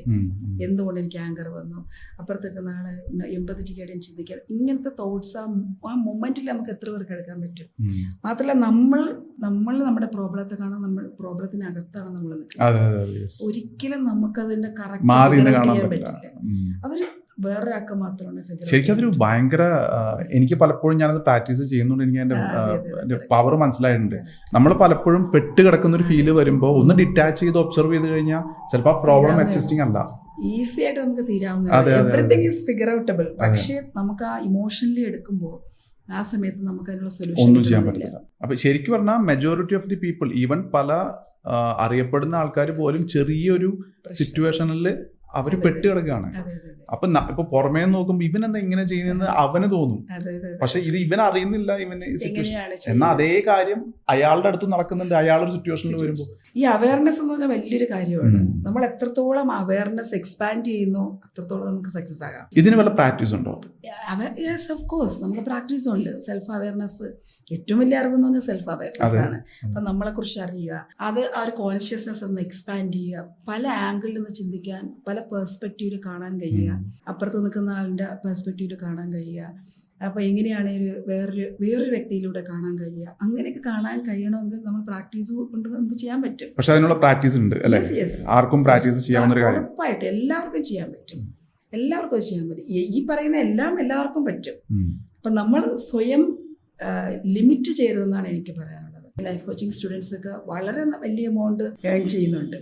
അപ്പോൾ അവരെ പൊട്ടൻഷ്യൽ മനസ്സിലാക്കി കൊടുക്കാൻ എനിക്ക് സാധിക്കുന്നതാണ് എൻ്റെ സക്സസ് എന്ന് പറയുന്നത്. ഈ വലിയ എമൗണ്ട് അവർ ഏൺ ചെയ്യുന്ന സമയത്ത് ഒരു പക്ഷേ ഈ വീഡിയോ കാണുന്ന ഒരാള് ലൈഫ് കോച്ചിനെ അന്വേഷിക്കുന്ന ഒരാളായിരിക്കാം. അപ്പൊ ഇയാൾക്ക് ഒരുപാട് ഇൻവെസ്റ്റ്മെന്റ് വരുമോ? സോ ദാറ്റ് ലൈഫ് കോച്ച് നല്ലവണ്ണം ഏൺ ചെയ്യുന്നുണ്ട്, പക്ഷെ ലൈഫ് കോച്ചിന് സീക്ക് ചെയ്യുന്ന ഒരാളുണ്ടല്ലോ, അത് ജോബല്ല, ഒരു ലൈഫ് കോച്ചിന്റെ സപ്പോർട്ട് നോക്കുന്ന ഒരാള്, അയാൾക്ക് നല്ല ഇൻവെസ്റ്റ്മെന്റ് വരുന്നുണ്ടോ? ലൈഫ് കോച്ചിന്റെ സപ്പോർട്ട് നോക്കുന്ന ആൾക്ക് വലിയ ഇൻവെസ്റ്റ്മെന്റ് ഒന്നും ഇല്ല. ഇപ്പൊ 5 സെക്ഷൻ അല്ലെങ്കിൽ 7 സെക്ഷൻ 10 സെക്ഷനിൽ അവരുടെ പ്രശ്നം സോൾവ് ചെയ്യാൻ പറ്റും. അത്രയും മതി. കാരണം നല്ലൊരു ലൈഫ് കോച്ചിന്റെ അടുത്താണ് പോകുന്നതെങ്കിൽ തീർച്ചയായിട്ടും ഒരു 5 സെക്ഷൻസ് മോർ ദാൻ ഇനഫ്. കാരണം ഒരു ലൈഫ് കോച്ച് ചെയ്യുന്ന കോച്ചിങ് പ്രോസസ്സിൽ ഒരു പ്രോബ്ലമാണ് ഒരു ടൈമിൽ എടുക്കുക. എല്ലാ പ്രോബ്ലം ഇപ്പൊ കരിയർ ആണ് എടുക്കുന്നത്, കരിയറിൽ അത് മാത്രമേ എടുക്കും. റിലേഷൻഷിപ്പ് ആണെങ്കിൽ റിലേഷൻഷിപ്പ്, ഹെൽത്ത് ആണെങ്കിൽ ഹെൽത്ത്, അങ്ങനെയാണ്. പേഴ്സണൽ ഡെവലപ്മെന്റ് ആണെങ്കിൽ അത് ഇപ്പോൾ 5 സെഷൻസ് ടു 1 ഇയർ വരെയുള്ള കോച്ചിങ് ഒരു പീരീഡ്സ് ഉണ്ടാവും. അത് depending upon the case to case അല്ലേ? അപ്പൊ അതായത് കേസ് ടു കേസ് ആണ് ആക്ച്വലി ലൈഫ് കോച്ചിങ് എടുക്കുന്നത്, ഒരു 360 ഡിഗ്രി അല്ല. പക്ഷെ എടുക്കാം മേ ബി 1 by 1 ആയിട്ട്. കറക്റ്റ്. നമ്മൾ ക്ലാരിറ്റിയിലാണെങ്കിൽ എടുക്കുമ്പോൾ ആദ്യം കരിയറിലാണ് ക്ലാരിറ്റി വേണ്ട, കരിയറിൽ ക്ലാരിറ്റി കൊടുക്കും. ഇതിനകത്ത് അവരെ നമ്മൾ ഹെൽപ്പ് ചെയ്യണം, അവർ ഇൻസൈറ്റ്സ് ഉണ്ടാക്കുകയാണ്. അവരുടെ സ്ട്രെങ്ത്തും അവരുടെ വീക്ക്നെസ്സും ആ വ്യക്തിയിലാണ്. അപ്പോൾ അവർക്ക് ഈ തരത്തിലുള്ള പൊട്ടൻഷ്യൽ ഉണ്ട്. സോ ഡാൻസിൽ അല്ലെങ്കിൽ നമ്മൾ സംസാരിക്കുമ്പോൾ മനസ്സിലാവും ഈ പൊട്ടൻഷ്യൽ നിങ്ങൾക്ക് യൂസ് ചെയ്യാം. ആ പൊട്ടൻഷ്യൽ നിന്നുകൊണ്ട് നിങ്ങൾക്ക് നെക്സ്റ്റ് സ്റ്റേജിലേക്ക് പോകാനുള്ള ക്ലാരിറ്റി അവരുടെ ഉള്ളിൽ നമ്മൾ ക്രിയേറ്റ് ചെയ്യണം. അങ്ങനെ ഒരു ക്ലാരിറ്റി കൊടുക്കുമ്പോൾ they can easily move forward. അതാണ് മെന്ററിങ്. ഇതിനേക്കാളും വേറൊരു സെഗ്മെന്റാണ് മെന്ററിങ്. മെന്ററിങ് എന്ന് പറഞ്ഞാൽ ഇപ്പം നമുക്ക് എക്സാമ്പിൾ പറയുകയാണെങ്കിൽ ഒരു ട്രബിൾ ആയിട്ടുള്ള അല്ലെങ്കിൽ വളരെ ഹാർഡ്ഷിപ്പ് ഉള്ള ഒരു അത്ര സ്മൂത്ത് അല്ലാത്ത ഒരു റോഡിലൂടെ ഒരു വഴിയിലൂടെ ഒരാൾക്ക് പോകണം. മെന്ററിങ് ആണ് നടക്കുന്നതെങ്കിൽ പറഞ്ഞു കൊടുക്കും. ഓരോ സ്റ്റെപ്സും ഇങ്ങനെ നോക്കും. അത് മെറ്റഫറിക്കലി പറയണേ, ആ വഴി പോകണ്ട, ഇപ്പുറത്തൂടെ വരും, ആ വഴി അത്ര സേഫ് അല്ല, ഓക്കെ ഇങ്ങനെ ടേൺ ചെയ്തോളൂ, റൈറ്റിലേക്ക് ടേൺ ചെയ്യും, this is right way, okay very good, ഇങ്ങനെ. അപ്പോൾ ഓരോ സ്റ്റെപ്പിലും മെന്റർ കൂടെ നിന്ന് കൊണ്ടുവരും. മെന്റർ ഇയാൾക്ക് മുന്നേ സഞ്ചരിച്ച ഒരാളെ, അതായത് ഒരിപ്പം പെർസ്പെക്റ്റീവ് മലയുടെ മുകളിൽ നിന്നിട്ട് ഒരു കയറിട്ട് കൊടുത്തിട്ട് ഇതിൽ പിടിച്ചു കയറാം, അപ്പോൾ അവിടെ ചവിട്ടി പിടിച്ചോളൂ എന്ന് പറയുന്നത്. കോച്ചിങ് എന്ന് പറയുന്നത് ഹെൽപ്പിംഗ് പ്രോസസ്സാണ്, ഒരു റിഫ്ലക്റ്റിംഗ് പ്രോസസ്സാണ്. യെസ്, ക്ലാരിറ്റി കൊടുക്കും. ഇപ്പൊ ലൈഫ് കോച്ചിങ് എനിക്ക് തോന്നുന്നു വളരെ വളരെ അത്യാവശ്യമുള്ള ഒരു കാലഘട്ടമാണ് ഇന്നത്തെ. കാരണം വളരെ ഡിസ്ട്രാക്റ്റീവ് ആണ് ഇന്നത്തെ ലോകം, അല്ലേ? അപ്പം നമുക്ക് എത്ര നേരം ഫോക്കസ് ചെയ്യാൻ പറ്റും? അല്ലെങ്കിൽ നമുക്ക് ഡ്രീം ഉണ്ടാകാം, ഒരുപക്ഷെ ഡ്രീം ഉണ്ടെങ്കിൽ പോലും ആ ഡ്രീമിന് വേണ്ടി വർക്ക് ചെയ്യണം എന്ന് തോന്നും. പിന്നെ കുറച്ച് ദിവസം കഴിയുമ്പം അത് നമ്മുടെ കയ്യിൽ നിന്ന് പോകും. പിന്നും വേറെ എവിടെയെങ്കിലും ഒരു ട്രിഗർ വരുമ്പോഴായിരിക്കും നെക്സ്റ്റ് വരിക. ശരിക്കും എല്ലാവരുടെയും വിരൽത്തുമ്പിൽ ഒരു ലൈഫ് കോച്ച് വേണം, തീർച്ചയായിട്ടും വേണം. കാരണം എപ്പോ എന്ത് സംഭവിക്കും. കാരണം പലപ്പോഴും നമ്മൾ കണ്ടിട്ടുണ്ട് ഒരു വീട്ടിൽ നടക്കുന്ന ഒരു സംഘർഷം ആ ഒരു മൊമെന്റിൽ സംഭവിച്ചു പോയതാണ്. അതിനുശേഷം ലൈഫ് ടൈം റിഗ്രറ്റ് ആണ്. നമ്മൾ ചിലപ്പോൾ ഈ സോഷ്യൽ മീഡിയയിലൊക്കെ നമുക്ക് ഭയങ്കര ഇമോഷണലി വിഷമം ഉണ്ടാക്കുന്ന പല സീൻസും ചിലപ്പോൾ കണ്ടുപോകാറുണ്ട്. ഇപ്പം പാരൻസിനെ കുട്ടികൾ ഫിസിക്കലി അബ്യൂസ് ചെയ്യുക, അല്ലെങ്കിൽ വഴിയോരത്ത് ഉപേക്ഷിക്കുക. അപ്പോൾ ഇതൊക്കെ ചിലപ്പോൾ ഇത് അവരുടെ ഒരു മാനസികാവസ്ഥയിൽ ആ പാരൻസ് അവരിത്രയും കാലം വളർത്തി വലുതാക്കിയ ആ ഒരു തിരിച്ചു കൊടുക്കാൻ നമ്മൾക്ക് അത് കഴിയാതെ വരുന്ന ചില സന്ദർഭങ്ങൾ ഇമോഷണലി ചിലപ്പോൾ അവർ വീക്കായി പോകുന്നതുകൊണ്ടാണ്. ഫിനാൻഷ്യലി പ്രോബ്ലം ഉണ്ടാകും, ഒരുപാട് സ്ട്രെസ് വരും. ഇതെല്ലാം കൂടി അവർക്ക് കൊണ്ടുപോകാൻ പറ്റാതെ വരുമ്പോൾ ഇത് വെന്റിലേറ്റ് ചെയ്യുന്നതാണ് ഇത്. പക്ഷെ ഒരിക്കലും അതൊരു നല്ല കാര്യമല്ല. അപ്പോൾ അവിടെ ഒരു വാല്യൂസും എത്തിക്സും ഒക്കെ ഒരു ഫാമിലിയിൽ വേണം. കുട്ടികളെ എങ്ങനെ ആകണം, കുട്ടികളെ എങ്ങനെ വളർത്തണം. പക്ഷെ ഇതൊന്നും സാധാരണ ആൾക്കാർക്ക് പ്രയോറിറ്റി അല്ല, അവർക്ക് ഡെയിലി ലൈഫ്. പക്ഷെ ഇതിന്റെ ഭവിഷ്യത്ത് എൻ്റെ ഒരു ഫ്രണ്ടിന് ഇതേപോലെ ഒരു സംഭവം, അവൻ വർക്ക് ചെയ്യുന്ന സ്ഥാപനത്തിൽ കുറച്ച് കസ്റ്റമേഴ്സ് പേയ്മെന്റ് കൃത്യമായിട്ട് പേ ഔട്ട് ചെയ്യാത്തതുകൊണ്ട് ആ കമ്പനി ഓണർ ഇവനെ ബ്ലെയിം ചെയ്യുകയും അത് ഇവനാണെങ്കിൽ അത് ടു പേഴ്സണലായിട്ട് എടുക്കുകയും എന്നിട്ട് പിന്നെ അത് ഒരു സൂയിസൈഡ് അറ്റംപ്റ്റിലേക്ക് പോയി. പിന്നീട് അവിടെ നിന്ന് മാനസിക സമനില തെറ്റി ഒരുപാട് നാൾ കഴിഞ്ഞപ്പോൾ പുള്ളി മരണപ്പെട്ടു പോയി. അതെ, ഈ പേഴ്സണലൈസ് എന്ന് പറയുന്നത് വലിയൊരു കാര്യമാണ്. കാരണം നമ്മൾ ഇമോഷണലി എന്തെടുക്കണം, ഇമോഷണൽ കോഷ്യന്റ് എന്ന് പറയും. എന്ത് നമുക്ക് എടുക്കണം, എന്ത് എടുക്കരുത്, എത്രത്തോളം നമ്മൾ ഉള്ളിലേക്ക് എടുക്കണം, ഒരു ഇമോഷണൽ ഇന്റലിജൻസ് ഒക്കെ ആവശ്യമാണ്.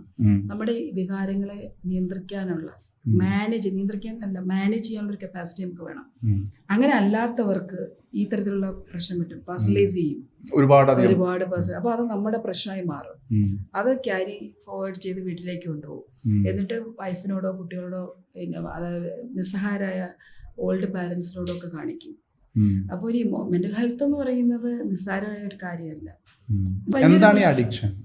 ഒരു കാര്യത്തിന് നമുക്ക് കൺട്രോൾ ഇല്ലാതെ അതിലേക്ക് തന്നെ നമ്മൾക്ക് കൺട്രോൾ ഇല്ല എന്ന് പറയുമ്പോൾ നമുക്ക് മെന്റലി ആണോ ബയോളജിക്കലി ആണോ അതോ ടുഗദർ ആണോ?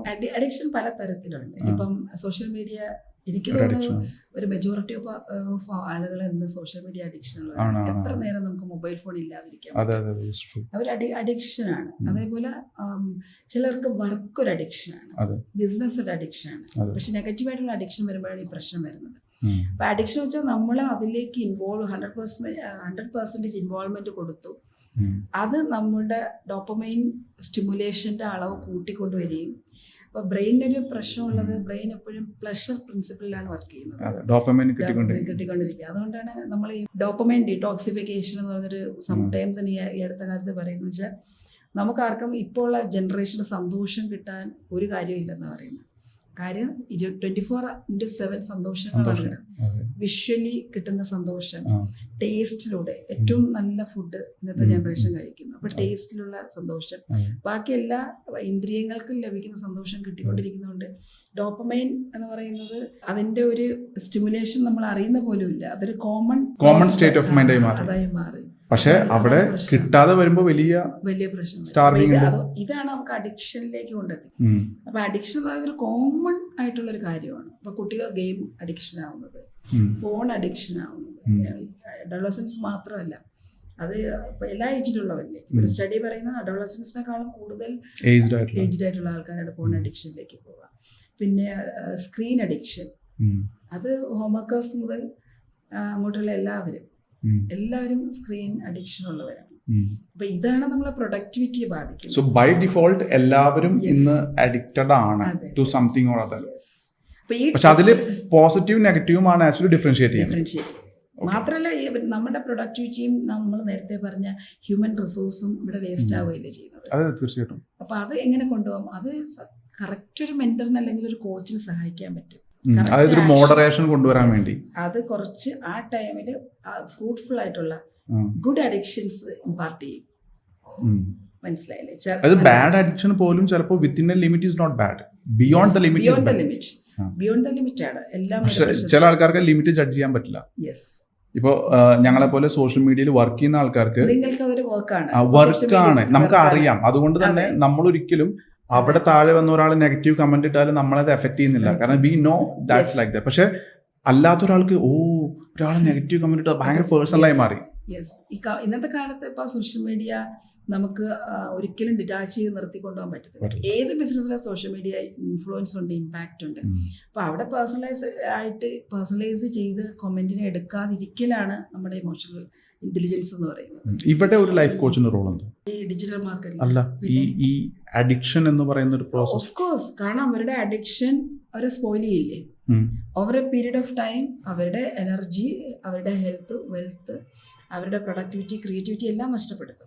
അപ്പൊ അത് ഐഡന്റിഫൈ ചെയ്ത് കൊടുത്തുകൊണ്ട് ഒരു പോസിറ്റീവ് ലൈഫ് സ്റ്റൈലിലേക്ക് കൊണ്ടുവരാൻ ഒരു ലൈഫ് കോച്ച്. ഒരു ആൽക്കഹോൾ, ടൊബാക്കോ, ഡ്രഗ് അഡിക്ഷൻ എത്രമാത്രം നമുക്ക് recovery possible? Alcohol and tobacco ആണെങ്കിൽ അതൊരു പക്ഷേ ലോങ് ടേം ഒരു പ്രോസസ്സിലൂടെയാണ് വന്നത്. ടൊബാക്കോ ടു സം എക്സ്റ്റെന്റ് നമുക്ക് ഈസി ആയിട്ട് ചെയ്യാൻ പറ്റുന്നതാണ്.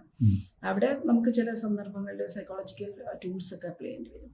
അപ്പോൾ ആൽക്കഹോൾ ആണെങ്കിൽ ചിലപ്പോൾ അതിന് ബിഹൈൻഡ് ഒരു സ്റ്റോറി ഉണ്ടാവും. Every persons has a story എന്നാണ്. അപ്പൊ അവർക്ക് എന്തോ ഒരു റീസൺ കൊണ്ടായിരിക്കും ഒരു സ്റ്റാർട്ട് ചെയ്തിട്ടുള്ളത്. ചിലപ്പോൾ ഒരു ഫിയർ ഓഫ് ഫെയിലിയർ ആകാം, ഒരു ഫെയിലിയർ തന്നെ ആകാം, അല്ലെങ്കിൽ ഒരു സപ്പോർട്ട് സിസ്റ്റം ഇല്ലാത്തതാകാം, അല്ലെങ്കിൽ ഫിനാൻഷ്യൽ ക്രൈസിസോ, അല്ലെങ്കിൽ ഒരു ഇൻസെക്യൂരിറ്റിയിൽ നിന്നൊക്കെ ആയിരിക്കാം തുടങ്ങുന്നത്. അത് ഐഡന്റിഫൈ ചെയ്യണമെങ്കിൽ കുറച്ചുകൂടെ എളുപ്പമാണ്. പിന്നെ ഒരു സപ്പോർട്ട് സിസ്റ്റം നമ്മൾ ക്രിയേറ്റ് ചെയ്യണം. ഫാമിലിയുടെ സപ്പോർട്ടോടുകൂടി അവരെ അവരിലേക്ക് പതുക്കെ ആ ഒരു സമയത്ത് വേറൊരു അഡിക്ഷൻ അല്ലെങ്കിൽ ഒരു പോസിറ്റീവായിട്ടുള്ള എക്സാമ്പിൾ പറയുകയാണെങ്കിൽ ഒരു ഗെയിം അല്ലെങ്കിൽ ഒരു സ്പോർട്സ് അല്ലെങ്കിൽ ആർട്സ്. അപ്പോൾ ഈ ആൾക്ക് ഇഷ്ടപ്പെടുന്ന ഒരു മേഖലയിൽ ആ സമയത്ത് അയാൾ ഇതിനു വേണ്ടി ഉപയോഗിക്കുന്ന സമയം മാറ്റിയിട്ട് അതിലേക്ക് പതുക്കെ കൊണ്ടുവരണം. നമുക്ക് ഒരിക്കലും പറ്റത്തില്ല. ഗ്രാജുവലി കുറച്ച്.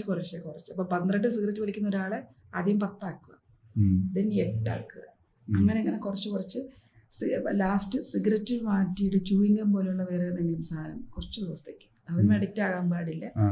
അങ്ങനെ അപ്പോൾ അവിടെ ഒരു സപ്പോർട്ടിങ് തെറാപ്പിക്കും അതുപോലെ ഫാമിലി മെമ്പേഴ്സിനും നല്ല റോളുണ്ട്. തീർച്ചയായിട്ടും ഒരിക്കലും ഒരു കോച്ചിന് ഇതെല്ലാ കാര്യങ്ങൾക്കും അവരെ കൂടെ നിൽക്കാൻ പറ്റില്ലല്ലോ. അപ്പോൾ ഒരു ആൽക്കഹോൾ യൂസ് ചെയ്യുന്ന ഒരാൾക്കാണെങ്കിൽ ഫ്രണ്ട്സോ ഫാമിലിയോ സപ്പോർട്ട് ചെയ്യാൻ വേണ്ടി വരും. ഈവൻ സ്മോക്കിങ്ങിലും അങ്ങനെയാണ്. നല്ല സർക്കിളിലേക്ക് കൊണ്ടുവരിക, നല്ല ആളുകളായിട്ട് അസോസിയേറ്റ് ചെയ്യുക, അങ്ങനത്തെ കാര്യങ്ങൾ. പക്ഷേ അതൊരു introvert kind of mind set ആണെങ്കിൽ സോഷ്യലൈസിങ് ഭയങ്കര ബുദ്ധിമുട്ടല്ലേ? പക്ഷേ ഇനിഷ്യൽ സ്റ്റേജിലാണ് ആ ഒരു ബുദ്ധിമുട്ട് വരിക. സത്യം പറഞ്ഞ ഒരു ഇൻട്രോവേർട്ടിനെയൊക്കെ നമുക്ക് വളരെ പെട്ടെന്ന് ട്രാൻസ്ഫോം ചെയ്യാൻ പറ്റും ദാൻ എൻ എക്സ്ട്രോവേർട്ട്. ഇൻട്രോവേർട്ട് ആൾക്കാർ കുറച്ചുകൂടെ ഇന്റേണലൈസ് ചെയ്യുന്ന ആൾക്കാരാണ്. അപ്പൊ അവരോട് നമുക്ക് പറയാം ഇങ്ങനത്തെ പ്രശ്നങ്ങൾ എടുക്കും. വളരെ നല്ലതാണ് ഇൻട്രോവേർട്ടിനെ ചേഞ്ച് ചെയ്യുക എന്ന് പറയുന്നത്. ഒരു ലൈഫ് കോച്ചിങ്ങിലേക്ക് ഒരു ഇൻട്രോവേർട്ട് വരണമെങ്കിൽ വളരെ പെട്ടെന്ന് സക്സസ് ഉണ്ടാക്കാൻ പറ്റും. അങ്ങനെയാണ്. പക്ഷെ പലപ്പോഴും ഇങ്ങനെയുള്ള ഹാബിറ്റ്സിന്റെ പിന്നാലെ പോകുന്ന ആൾക്കാർ ഒരു പരിധി കഴിഞ്ഞാൽ, ഒരു ടൈം കഴിഞ്ഞാൽ പിന്നെ അവർ ഗിവ് അപ്പ് ചെയ്യും.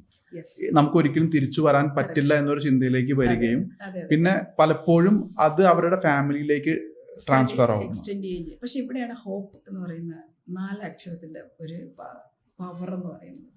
ജീവിക്കാനൊരു ഹോപ്പ് അവർക്ക് കൊടുക്കുക, പ്രതീക്ഷകൾ കൊടുക്കുക, അവരോട് ഓപ്പൺ അപ്പായിട്ട് സംസാരിക്കുക, അവരെ കേൾക്കാൻ നമ്മൾ ഇരുന്ന് കൊടുക്കുക, അവരുടെ പ്രോബ്ലം അവരെ അക്സെപ്റ്റ് ചെയ്യുന്ന ഒരു ഫീൽ ഉണ്ടാക്കി കൊടുക്കുക.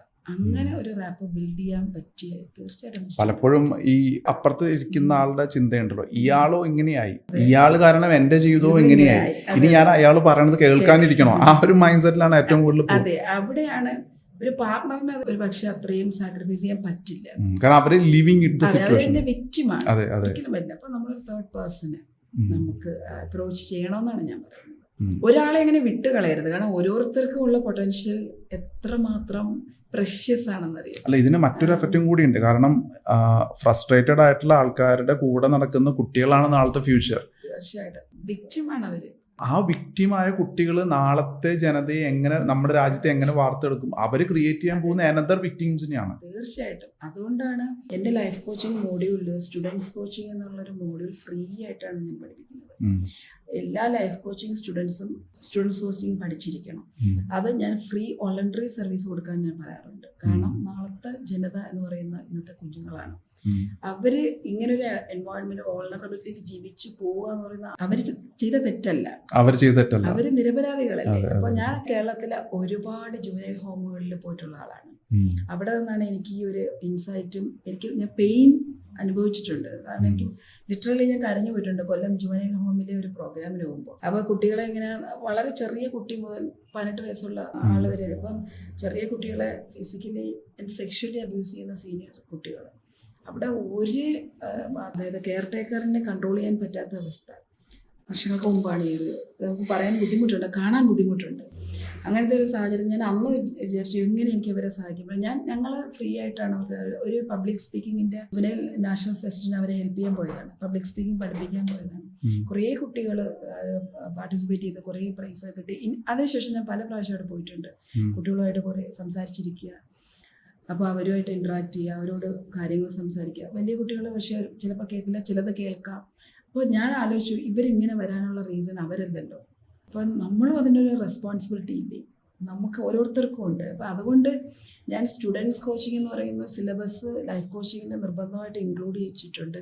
സ്റ്റുഡൻസ് കോച്ചിങ്ങിൽ എങ്ങനെ പഠിച്ച് മിടുക്കരാകുന്ന അക്കാഡമിക് തലത്തിലല്ല, എങ്ങനെ സസ്റ്റെയിൻ ചെയ്യാൻ പറ്റും, എങ്ങനെ സ്ട്രഗിൾ ചെയ്ത് ലൈഫ് എങ്ങനെ പഠിക്കാം, സ്കിൽസ് എങ്ങനെ കുട്ടികൾ മനസ്സിലാക്കണം, ലൈഫ് സ്കിൽസ് എങ്ങനെ മനസ്സിലാക്കണം, എങ്ങനെ ഒറ്റയ്ക്ക് നിന്ന് ഫൈറ്റ് ചെയ്യാൻ പഠിക്കും, എസ്പെഷ്യലി വൾണറബിൾ സ്റ്റേജിലൂടെ വരുന്ന കുട്ടികൾ എങ്ങനെ ഒരു പ്രോബ്ലം സോൾവ് ചെയ്യാൻ പറ്റും, എങ്ങനെ ഡിസിഷൻ മേക്ക് ചെയ്യാൻ പറ്റും, ഇത് ഞാൻ നിർബന്ധമായി അവരെ പഠിപ്പിക്കും.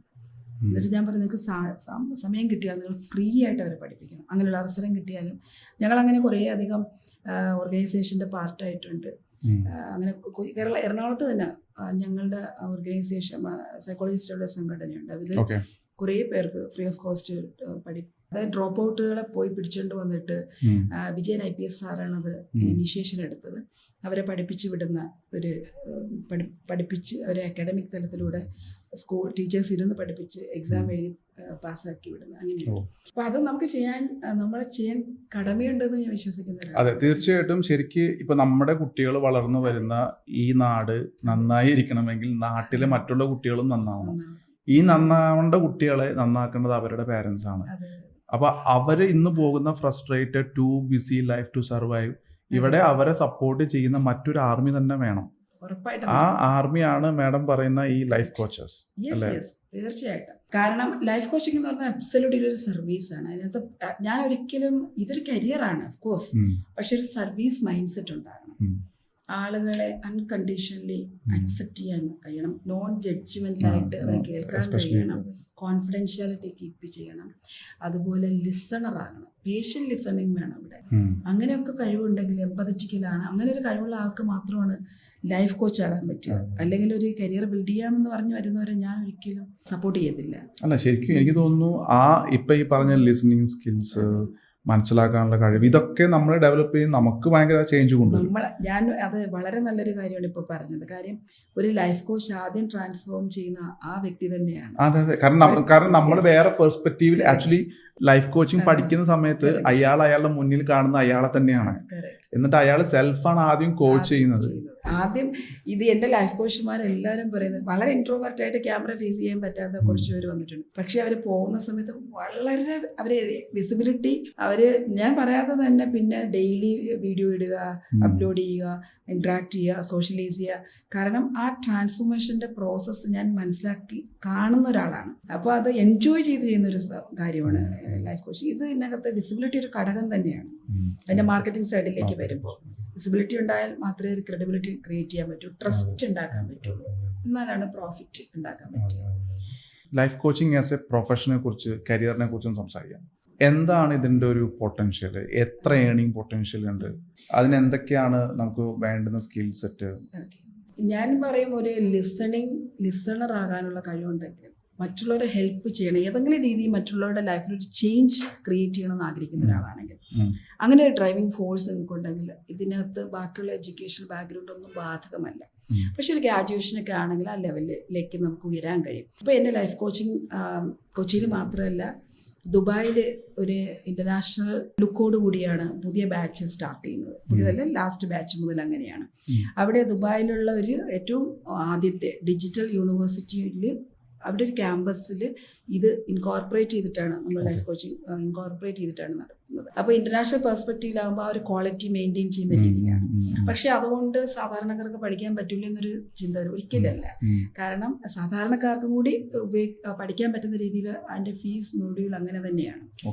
അപ്പോൾ ആ ഒരു പാഷൻ ഉണ്ടെങ്കിൽ, ലൈഫ് കോച്ചാകാനുള്ള ഒരു പാഷൻ ഉണ്ട്, മറ്റുള്ളവരെ ഹെൽപ്പ് ചെയ്യണം എന്നൊരു പാഷൻ ഉണ്ടെങ്കിൽ, മറ്റുള്ളവരുടെ ലൈഫിലേക്ക് വാല്യൂ ആഡ് ചെയ്യാൻ തയ്യാറാണ്, അങ്ങനെ ഒരു പാഷനൊക്കെ ഉണ്ടെങ്കിൽ അവർക്ക് പറ്റിയ ബെസ്റ്റ് കരിയർ ലൈഫ് കോച്ചിങ്ങിന്. എത്ര ടൈം പീരീഡ് എടുക്കും ഒരാൾക്ക്? ഇപ്പോൾ ഇതിനെക്കുറിച്ച് താല്പര്യം മാത്രമുള്ള ഒരാൾക്ക് ലൈഫ് കോച്ച് ആകാൻ, സർട്ടിഫൈഡ് ലൈഫ് കോച്ച് ആകാനായിട്ട് എത്ര ടൈം പീരീഡ് എടുക്കും? 4 months 4 months 4 to 5 months. ഇപ്പോഴേ 3 to 4 months ആണ് ഫുൾ ടൈം. അല്ല, ഇത് ഓൺലൈൻ പ്രോസസ്സാണ്. കാരണം അതാണ്, അതായത് നമുക്ക് പാർട്ട് ടൈം ആയിട്ടും ഒരു 4 months മാറ്റി വെച്ചാൽ anybody can become a life coach. എന്തെങ്കിലും age criteria? No age bar, age difference എന്നൊരു കാര്യമേ ഇല്ല, ജെൻഡർ ഡിസ്ക്രിമിനേഷൻ ഇല്ല. എനിക്ക് തോന്നുന്നു സ്ത്രീകൾക്ക് കുറച്ച് കൂടുതലാകാൻ പറ്റും. കാരണം ഇന്നേറ്റ് ആയിട്ട് അവർക്കൊരു ഹെൽപ്പിംഗ് മൈൻഡ് സെറ്റും ഒരു ഹീലറാണ്. അതുപോലെ ഒരു ഇമോഷണലി കാര്യങ്ങൾ മനസ്സിലാക്കാൻ, കുറച്ചുകൂടെ ഇമോഷണലി കാര്യങ്ങൾ കേൾക്കാൻ തയ്യാറാണ്, എംപത്തൈസ് ചെയ്യാൻ പറ്റും. പിന്നെ മൾട്ടി ടാസ്കേഴ്സ് ആണ്. അതുകൊണ്ട് സ്ത്രീക്ക് കുറച്ചുകൂടെ ലൈഫ് കോച്ചിങ്ങിൽ കൂടുതൽ ശോഭിക്കാൻ. എൻ്റെ മെജോറിറ്റിയും സ്ത്രീകളാണ്, പക്ഷെ പുരുഷന്മാരും ഉണ്ട്. പാർട്ട് ടൈം ആയിട്ട് ചെയ്യുന്നവരുണ്ട്, ഫുൾ ടൈം ആയിട്ട് ചെയ്യുന്നവരുണ്ട്. നേരത്തെ പറഞ്ഞ എമൗണ്ടിന്റെ കാര്യം പറഞ്ഞു, 5 lakhs മുതൽ 50 lakhs വരെ മന്ത്ലി ഏൺ ചെയ്യുന്നവരുണ്ട്. മന്ത്ലിയാണ് പറയുന്നത്. ഇപ്പോൾ ഒരു ഫ്രഷ് ഗ്രാജുവേറ്റിനും ജോയിൻ ചെയ്യാവുന്നത്. പക്ഷേ ഈ ഒരു പ്രോസസ്സിന് എന്ത് കോസ്റ്റ് വരും ഓൺ ആൻ ആവറേജ്? സാധാരണ ഇന്റർനാഷണൽ കോച്ചിങ് ഫെഡറേഷന്റെ ലൈഫ് കോച്ചിങ് ഗ്രാജുവേഷൻ പ്രോസസ്സിന് more than 5 lakhs വേണ്ടി വരും. അവരുടെ ഗ്രോ എന്ന് പറയുന്നൊരു ഗ്രോ മോഡലാണ് ഫോളോ ചെയ്യുന്നത്. ഞാൻ കുറച്ചുകൂടി നമുക്ക് സിംപ്ലിഫൈ ചെയ്തതും വളരെ എഫേർട്ട്ലെസ് ആയിട്ടും പഠിക്കുന്ന ഒരു മോഡലാണ്, മെത്തഡോളജി ആണ് ഞാൻ അപ്ലൈ ചെയ്യുന്നത്. അതിനകത്ത് സൈക്കോളജിക്കൽ ബാക്ക്ഗ്രൗണ്ട് ഉണ്ടാവും. അതുപോലെ തന്നെ സൈക്കോളജി അല്ലെങ്കിൽ ഒന്നും പറഞ്ഞുകൂടാത്ത കൗൺസിലിംഗ് എന്ന് പറയുന്നത് എന്താണെന്ന് അറിയാത്തവർക്ക് basic and advanced counselling course add ചെയ്തിട്ടുണ്ട്. ഒരു വ്യക്തി, ഒരു സാധാരണക്കാരന് പഠിച്ചെടുക്കാൻ എളുപ്പത്തിലാണ് ഈ ഒരു മോഡ്യൂളെല്ലാം പ്രിപ്പയർ ചെയ്തിട്ടുള്ളത്. അപ്പൊ ഇതിന്റെ ചോദിച്ചത് അതിന്റെ പ്രൈസ് ആണ്. ഇത് മാക്സിമം 1 lakh മാത്രമേ വരുന്നുള്ളൂ. 4 months കോഴ്സ് എന്ന് പറഞ്ഞാൽ 25,000 on average per month. Yes. അത് മാത്രമല്ല, ഇതിനകത്ത് മോഡ്യൂൾ നമ്മൾ ആദ്യം തന്നെ കൊടുക്കും. ഫീസ് പേയ്മെന്റ് കഴിഞ്ഞാൽ മോഡ്യൂൾ കൊടുക്കും. രണ്ടാമത് ഇവരുടെ ട്രാൻസ്ഫർമേഷൻ ആദ്യത്തെ ഒരു 15 days നടക്കും. അവര് ആ ഒരു കോച്ചായിട്ട് പൊസിഷൻ ചെയ്യുക എന്നൊരു പ്രോസസ്സുണ്ട്. ആ കോച്ചായിട്ടൊരു പൊസിഷനിങ് കൊണ്ടുവരിക. പൊസിഷനിങ് കംപ്ലീറ്റ് ആയില്ലെങ്കിലും സ്റ്റാർട്ട് ചെയ്ത് വെക്കും. ദെൻ നമ്മുടെ ബാക്കിയുള്ള പ്രോസസ്സ് ഈ ഒരു 4 months കംപ്ലീറ്റ് ചെയ്യും. ഇവർക്ക് ഏർണിംഗ്, ഇവര് കോച്ചിങ് ചെയ്യുമ്പോഴാണല്ലോ ഇവരുടെ ഏർണിംഗ്. യെസ്.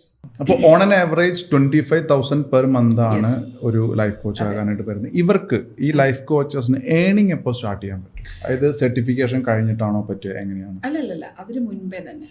ഇപ്പൊ ജോയിൻ ചെയ്ത് 2ാമത്തെ മാസം മുതൽ അവർക്ക് കോച്ചിങ് സ്റ്റാർട്ട് ചെയ്യണം. കാരണം കോച്ചിങ്ങിന് നമുക്ക് പറയുന്ന മോഡൽസ്, ഡിഫറെന്റ് മോഡൽസ് ഉണ്ട്. നോർമലി യൂസ് ചെയ്യുന്ന 1-to-1, 1-to-many and digital product.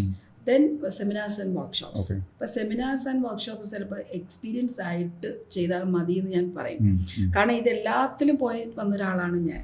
കാരണം ഞാൻ ധാരാളം സെമിനാർസ് നടത്തിയിട്ടുണ്ട്, വർക്ക്ഷോപ്സ് നടത്തിയിട്ടുണ്ട്.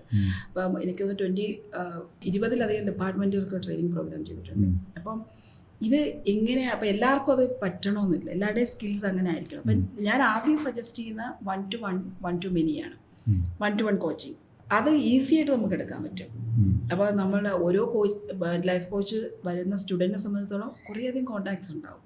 ഫസ്റ്റ് 25 ക്ലയൻസിനെ ഫ്രീ ഓഫ് കോസ്റ്റ് ചെയ്യാൻ പറയും ഫോർ എക്സ്പെർട്ടീസ് ലേണിംഗ്. അവർ അതിലൂടെയാണ് പഠിക്കുന്നത്. ദെൻ 1-to-many, ഒരു 25 ക്ലയൻസ് കഴിഞ്ഞാൽ 1-to-many എന്ന് പറഞ്ഞാൽ വെബിനാർ മോഡൽ എന്നറിയാമല്ലോ, ധാരാളം സാധ്യതകളുള്ള ഒരു കാര്യമാണ്. ഓക്കെ, ഏതെല്ലാം സബ്ജക്റ്റിൽ എടുക്കാൻ പറ്റും.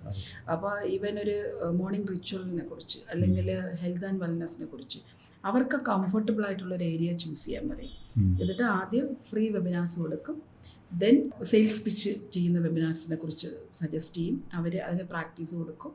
ദെൻ അതിലൂടെ അവർ സെയിൽസ് കൺവേർഷൻ ലീഡ് ജനറേറ്റ് ചെയ്ത് കൺവേർഷൻ നടത്തി ബിസിനസ് ചെയ്യും. അപ്പോൾ അതിന് അധികം സമയത്തിൻ്റെ ആവശ്യമില്ല. പക്ഷേ എനിക്ക് തോന്നുന്നു ലൈഫ് കോച്ചിങ് ആയതുകൊണ്ട് തന്നെ ഏറ്റവും കൂടുതൽ റെഫറൻസ് വരാനുള്ള ഒരു സാധ്യതയും കൂടെ അവിടെ ഉണ്ടല്ലോ. അതെ, തീർച്ചയായിട്ടും നല്ല റെഫറൻസ് കിട്ടാനുള്ള സാധ്യത. എന്നാൽ എക്സ്പേർട്ട് ആയിട്ടുള്ള ഒരു കോച്ചാണെങ്കിൽ നന്നായിട്ട് കമ്മ്യൂണിക്കേറ്റ് ചെയ്യാൻ പറ്റും, നന്നായിട്ട് സെല്ല് ചെയ്യാൻ പറ്റിയാണ്. ഓഫ് കോഴ്സ് അവിടെ ബ്രാൻഡിങ്ങിന് വലിയൊരു റോളുണ്ട്. അപ്പോൾ ബ്രാൻഡ് ക്രിയേറ്റ് ചെയ്യുക എന്ന് പറയുന്നത് അവരൊരു ടാസ്ക് തന്നെയാണ്.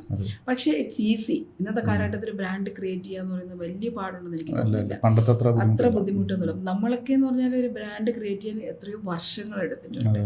അപ്പോൾ ആദ്യം എന്നെക്കുറിച്ച് നമുക്ക് വന്ന ആർട്ടിക്കിളുകളിൽ നിങ്ങളൊക്കെ നോക്കിയിരിക്കും, ഓരോ മാഗസീൻസിൽ വരുമ്പോൾ പത്രത്തിൽ വരുന്ന ഇതൊക്കെയാണ്. പക്ഷേ ഇന്ന് സോഷ്യൽ മീഡിയയിലെല്ലാം വളരെ ഫാസ്റ്റ് ആയിട്ട്. അപ്പോൾ ആ ഒരു ബ്രാൻഡിങ് എന്ന് പറയുന്നത് വലിയ ടഫല്ല. അപ്പോൾ ഏതെങ്കിലും 3-4 സോഷ്യൽ മീഡിയ പ്ലാറ്റ്ഫോമിൽ വിസിബിൾ ആയിരിക്കുക എന്നുള്ളതാണ്. അപ്പോൾ നമ്മൾ ആദ്യം തന്നെ ഒരു 2nd, 3rd വീക്ക് ആകുമ്പോൾ തന്നെ അതിനുള്ള പ്രാക്ടീസ് കൊടുക്കും. ഷോർട്സ്, അതുപോലെ റീൽസ് ചെയ്യുക, അങ്ങനെയുള്ള വീഡിയോ സെൽഫായിട്ട് എങ്ങനെ കണ്ടന്റ് ക്രിയേറ്റ് ചെയ്യാം. യെസ്, കണ്ടന്റ് ക്രിയേഷൻ എങ്ങനെയാണ് ബേസിക്കലി അവരുടെ to put down their knowledge. Yes, first ഫേസിൽ ക്രിയേറ്റ് ആയിട്ടുള്ള കാര്യം കണ്ടന്റ് എടുക്കാം, പിന്നെ ക്രിയേറ്റീവ് കണ്ടന്റ് എടുക്കാം. അപ്പോൾ എല്ലാം കണ്ടന്റിന് നമുക്ക് സത്യമായി നമ്മുടെ ലൈഫിലേക്ക് തിരിഞ്ഞു നോക്കിയാൽ മതി. അതെ, തീർച്ചയായിട്ടും കാര്യങ്ങളാണ് നമ്മളുടെ സർക്കിളിലുള്ള ആൾക്കാർ, നമ്മുടെ ലൈഫ് അത് തന്നെയാണ്. ഓരോ മൊമെന്റും ലേണിംഗ് ആണ് ആക്ച്വലി, അല്ലേ? ഓരോ വ്യക്തികളും ഓരോ മൊമെന്റും ലേണിംഗ്. പ്രത്യേകിച്ച് ഒരു ലൈഫ് കോച്ച് ആകാൻ പഠിച്ചു കഴിഞ്ഞാൽ, ഈ ഫ്രെയിം വർക്ക് മനസ്സിലാക്കി കഴിഞ്ഞാൽ പിന്നെ നമ്മൾ കാണുന്നിടത്തെല്ലാം നമുക്ക് ഒബ്സർവ് ചെയ്യാൻ പറ്റും വാട്ട് ഈസ് ഹാപ്പനിങ്. യെസ്, കാണുന്നതിലെല്ലാം ഓപ്പർച്യൂണിറ്റീസ് അതാണ്. അപ്പോൾ അത് ഓപ്പർച്യൂണിറ്റി സീക്ക് ചെയ്യുന്നൊരു മൈൻഡിലേക്ക് അവർ മാറും. അപ്പോൾ അവരുടെ ഫോക്കസ് മാറും. ഓരോ നിമിഷവും അവർ മീനിങ് ഫുൾ ആയിട്ട് ലിവ് ചെയ്യാൻ തുടങ്ങും. അങ്ങനെ വരുമ്പോൾ അവർ അസോസിയേറ്റ് ചെയ്യുന്ന ആളുകളും അങ്ങനെയുള്ളവരായിരിക്കും. അവരെ ഇവഞ്ച്വലി അവരൊരു മാഗ്നറ്റിക് പേഴ്സണാലിറ്റി ആയി മാറും. അതാണ് ഈ വളരെ കരിഷ്മ ക്രിയേറ്റ് ചെയ്യാൻ പറ്റുന്ന, വളരെ പോസിറ്റീവായിട്ടുള്ള, മറ്റുള്ളവർക്ക് എനർജി ഇമ്പാർട്ട് ചെയ്യുന്ന ഒരാളാണ് ലൈഫ് കോച്ച്. അവരെ കാണുമ്പോൾ തന്നെ ആളുകൾക്കൊരു എന്താ പറയുന്ന ഒരു അട്രാക്ഷനും ഒരു സംഭവമുണ്ട്. അങ്ങനെ ഇവോൾവ് ചെയ്യും ഓരോ ലൈഫ് കോച്ചും. അത് ഓട്ടോമാറ്റിക്കായിട്ട് വരും. കാരണം ഇന്റേണലി വരുന്ന ട്രാൻസ്ഫോർമേഷൻ്റെ അതിൻ്റെ ഒരു മാനിഫെസ്റ്റേഷൻ ആണ് പുറത്ത് വരുന്നത്. അപ്പം നമ്മുടെ ഇന്റേണലി എത്രത്തോളം ഹാപ്പിയാണോ അത് ഞാൻ സ്പ്രെഡ് ചെയ്യും. അപ്പം അങ്ങനെ ഒരു അവസ്ഥയിലേക്ക് വരുമ്പോൾ they can lead A better life. അതാണ് ഇതിൻ്റെ വളരെ വലിയൊരു പോസിറ്റീവ് സൈഡ്. ശരിക്കും ഞാൻ മനസ്സിലാക്കുന്നത്, ബീയിങ് എ ലൈഫ് കോച്ച്, ഇപ്പം ഞാനൊരു ലൈഫ് കോച്ച് ആവുകയാണെങ്കിൽ ഞാൻ എന്നെ കോച്ച് ചെയ്യാൻ ട്രെയിൻ ചെയ്യുന്നു എന്നുള്ളതാണ് ഞാൻ കാണുന്ന ഏറ്റവും വലിയ അഡ്വാൻറ്റേജ്. ഞാൻ അറിയാതെ പോയേക്കാവുന്ന സിറ്റുവേഷൻസിനെ എനിക്ക് തന്നെ വേറിട്ട് നിന്ന് മനസ്സിലാക്കി സെൽഫ് കോച്ചിങ് പ്രോസസ്സ് ചെയ്യാൻ പറ്റും. അതോടൊപ്പം I can understand how my family is functioning, my parents, my colleague, my siblings, my wife, എൻ്റെ കുട്ടികൾ എങ്ങനെയാണ് വളർന്നു വരുന്നത്, അവരുടെ കരിയറിലേക്ക് എനിക്ക് ഒരുപാട് ലൈറ്റ് കൊടുക്കാൻ പറ്റും. നമ്മൾ വളരെ കെയർഫുൾ ആകും. അതെ, വളരെ കറക്റ്റാണ് പറഞ്ഞത്. അപ്പം നമ്മുടെ എൻവയോൺമെന്റ് ചേഞ്ച് ചെയ്യാൻ, നമ്മുടെ എംപ്ലോയീസിൻ്റെ അടുത്ത് നമുക്ക് ഒരുപാട് സപ്പോർട്ട് ചെയ്യാൻ പറ്റും. ഭയങ്കര ട്രാൻസ്ഫർമേഷനാണ്. അപ്പം ഈ ലൈഫ് കോച്ചിങ് എന്ന് പറയുന്നത്, എൻ്റെ അടുത്ത് ലാസ്റ്റ് ബാച്ചിൽ വന്ന ഒരു പാർട്ടിസിപ്പൻ്റ് പറഞ്ഞത്, എനിക്ക് ബിസിനസ് ചെയ്യാനല്ല ഞാനിത് വന്നത്, എനിക്ക് എന്നെ ട്രാൻസ്ഫോം ചെയ്യാൻ വന്നതാണെന്ന്. And she transform like anything. ഭയങ്കര ഹാപ്പിയാണ് ആള്. പക്ഷെ ഇപ്പോൾ എൻ്റെ അടുത്ത് പറയുന്നത്, ഞാനിത് ഒരുപാട് പേർക്ക് ഞാൻ ഈ സർവീസ് കൊടുക്കും. കാരണം ഇതെനിക്ക് പഠിച്ചിട്ട് വെറുതെ സർവീസാണ്. അത് പണം ഉണ്ടാക്കാൻ വേണ്ടിയിട്ടുള്ള കാര്യമല്ല. She did it, she is very much convinced. In addition to that, അവരെ കാണുന്നവർ ചോദിക്കുകയാണ്, എങ്ങനെയാണ് ഇപ്പൊ ഇത്രയും ചേഞ്ച് ഉണ്ടാകുന്നത്. ചില ആൾക്കാരോട് സംസാരിക്കുമ്പോൾ നമുക്ക് തോന്നും this is what I want എന്ന് നമുക്ക് തോന്നും. കറക്റ്റ്. അവർക്ക് ചിലപ്പോൾ ഒരു ഡെസിഗ്നേഷൻ ഉണ്ടാവണമെന്നില്ല, ഒരിക്കലും ഒരു സർട്ടിഫിക്കറ്റ് സർട്ടിഫിക്കറ്റ് വേണമെന്നില്ല, എഡ്യൂക്കേഷൻ ക്വാളിഫിക്കേഷൻ വേണമെന്നില്ല.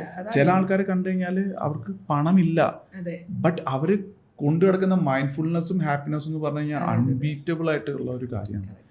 അപ്പോൾ ശരിക്കും ലൈഫ് കോച്ചിങ് ഞാൻ പറയുകയാണെങ്കിൽ, ഞാൻ പേഴ്സണലി പറയുകയാണെന്നുണ്ടെങ്കിൽ 1 lakh സ്പെൻഡ് ചെയ്യാൻ കപ്പാസിറ്റി ഉള്ള ഒരാൾ ലൈഫ് കോച്ചിങ് ഒരു പ്രൊഫഷനായിട്ട് പോലും കാണാതെ സെൽഫായിട്ട് വേണ്ടിയിട്ട് ദേ ഷുഡ് ഓപ്റ്റ് ഇൻ.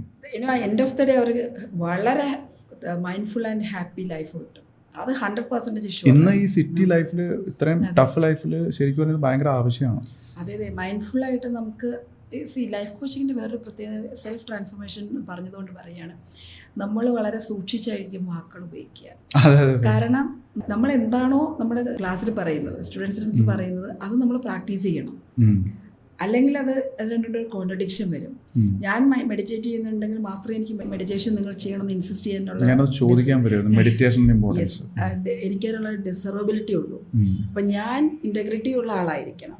അതുപോലെ ഞാൻ ഈ പറയുന്ന റിച്വൽസ് ഞാൻ പറയുമ്പോൾ ഞാൻ അഫർമേഷൻ കേൾക്കുന്ന ആളോ അല്ലെങ്കിൽ പറയുന്ന ആളോ ഗ്രേറ്റ്ഫുൾ ആയിട്ടുള്ള ആളോ അല്ലെങ്കിൽ ഒരിക്കലും ഇത് എൻ്റെ വാല്യൂവിന് എഗെയിൻസ്റ്റ് അല്ലേ. അപ്പം എനിക്ക് എന്നോട് തന്നെ ഒരു സെൽഫ് ആക്സെപ്റ്റൻസിൻ്റെ പ്രശ്നം വരും. ഞാൻ അറിയാതെ എൻ്റെ സെൽഫ് ഇമേജിനെ അത് ബാധിക്കും. അപ്പോൾ ഓരോ കാര്യം നമ്മൾ ചെയ്യാത്തൊരു കാര്യം എനിക്ക് പറയാൻ പറ്റില്ല. അപ്പം ഇതൊക്കെ ചേർന്ന് വരുന്നതാണ് ഈ ജേണി എന്ന് പറയുന്നത്. അപ്പം നമ്മൾ പ്യൂരിഫിക്കേഷനിലേക്ക് പഠിക്കും. സത്യം പറഞ്ഞാൽ ഞാൻ പറയാം എൻലൈറ്റൻമെന്റിലേക്ക് പോകുന്നു എന്ന് പറയാൻ എനിക്കിഷ്ടം. അതാണ് എനിക്കിഷ്ടം. കാരണം അത്രയും ഒരു സ്പിരിച്വൽ ട്രാൻസ്ഫോർമേഷൻ ഇവിടെ നടക്കും. It's not all about money. ആ ഒരു ഇവോൾവിങ് സ്റ്റേജ് നമ്മൾ എക്സ്പീരിയൻസ് ചെയ്യുമ്പോൾ നമ്മൾ അനുഭവിക്കുന്ന ഒരു സുഖം ഉണ്ടല്ലോ. നമുക്കിപ്പോൾ ആരെന്ത് പറഞ്ഞാലും നമുക്കൊരു പ്രശ്നവുമില്ല, എന്ത് കമൻറ്റ് വന്നാലും നമുക്ക് പ്രശ്നം. കാരണം എൻ്റെ ഉള്ളിലേക്ക് നോക്കുമ്പം ഞാൻ ചെയ്യുന്നതെല്ലാം മറ്റുള്ളവർക്ക് യൂസ്ഫുൾ ആവുന്ന ശരികളാണ്. അപ്പൊ ഞാൻ എന്തിനാണ് വറി ചെയ്യുന്നത്? അങ്ങനെ റിഗ്രഷൻ ഇല്ലാതെ നമുക്ക് സന്തോഷത്തോടുകൂടി ജീവിക്കാം. പലപ്പോഴും ഇപ്പോൾ നെഗറ്റീവായിട്ട് എടുക്കണ്ട, മലയാളികളെ കുറിച്ച് പൊതുവേ പറഞ്ഞു വരുന്നത് മലയാളികൾ പൊതുവെ നെഗറ്റീവ് മൈൻഡ്സ് ഉള്ള ആൾക്കാരാണെന്നാണ് പറഞ്ഞു വരുന്നത്. പക്ഷെ ഞാൻ അങ്ങനെ പറയത്തില്ല. സത്യം പറയാം, നമ്മൾ പോസിറ്റീവ് മൈൻഡോടുകൂടി കാണുകയാണെങ്കിൽ അവരുടെ പോസിറ്റീവ് വേർഷൻ നമുക്ക് കാണാൻ പറ്റും. ഹ്യൂമൻ ബീയിങ്ങിന് നെഗറ്റിവിറ്റി ഉണ്ട്, നമ്മൾ നേരത്തെ പറഞ്ഞ പോലെ. പക്ഷേ എല്ലാ മലയാളിയുടെയും ഉള്ളിലൊരു നന്മയുണ്ട്. നമ്മൾ 2018 വെള്ളപ്പൊക്കം കണ്ടതാണ്, സുനാമി, തീർച്ചയായിട്ടും ഒരുപാട് കാര്യങ്ങൾ, കോവിഡ്, എൻ്റെ പോസ്റ്റ് കോവിഡിൻ്റെ ടൈമിൽ നമ്മൾ കണ്ടതാണ്.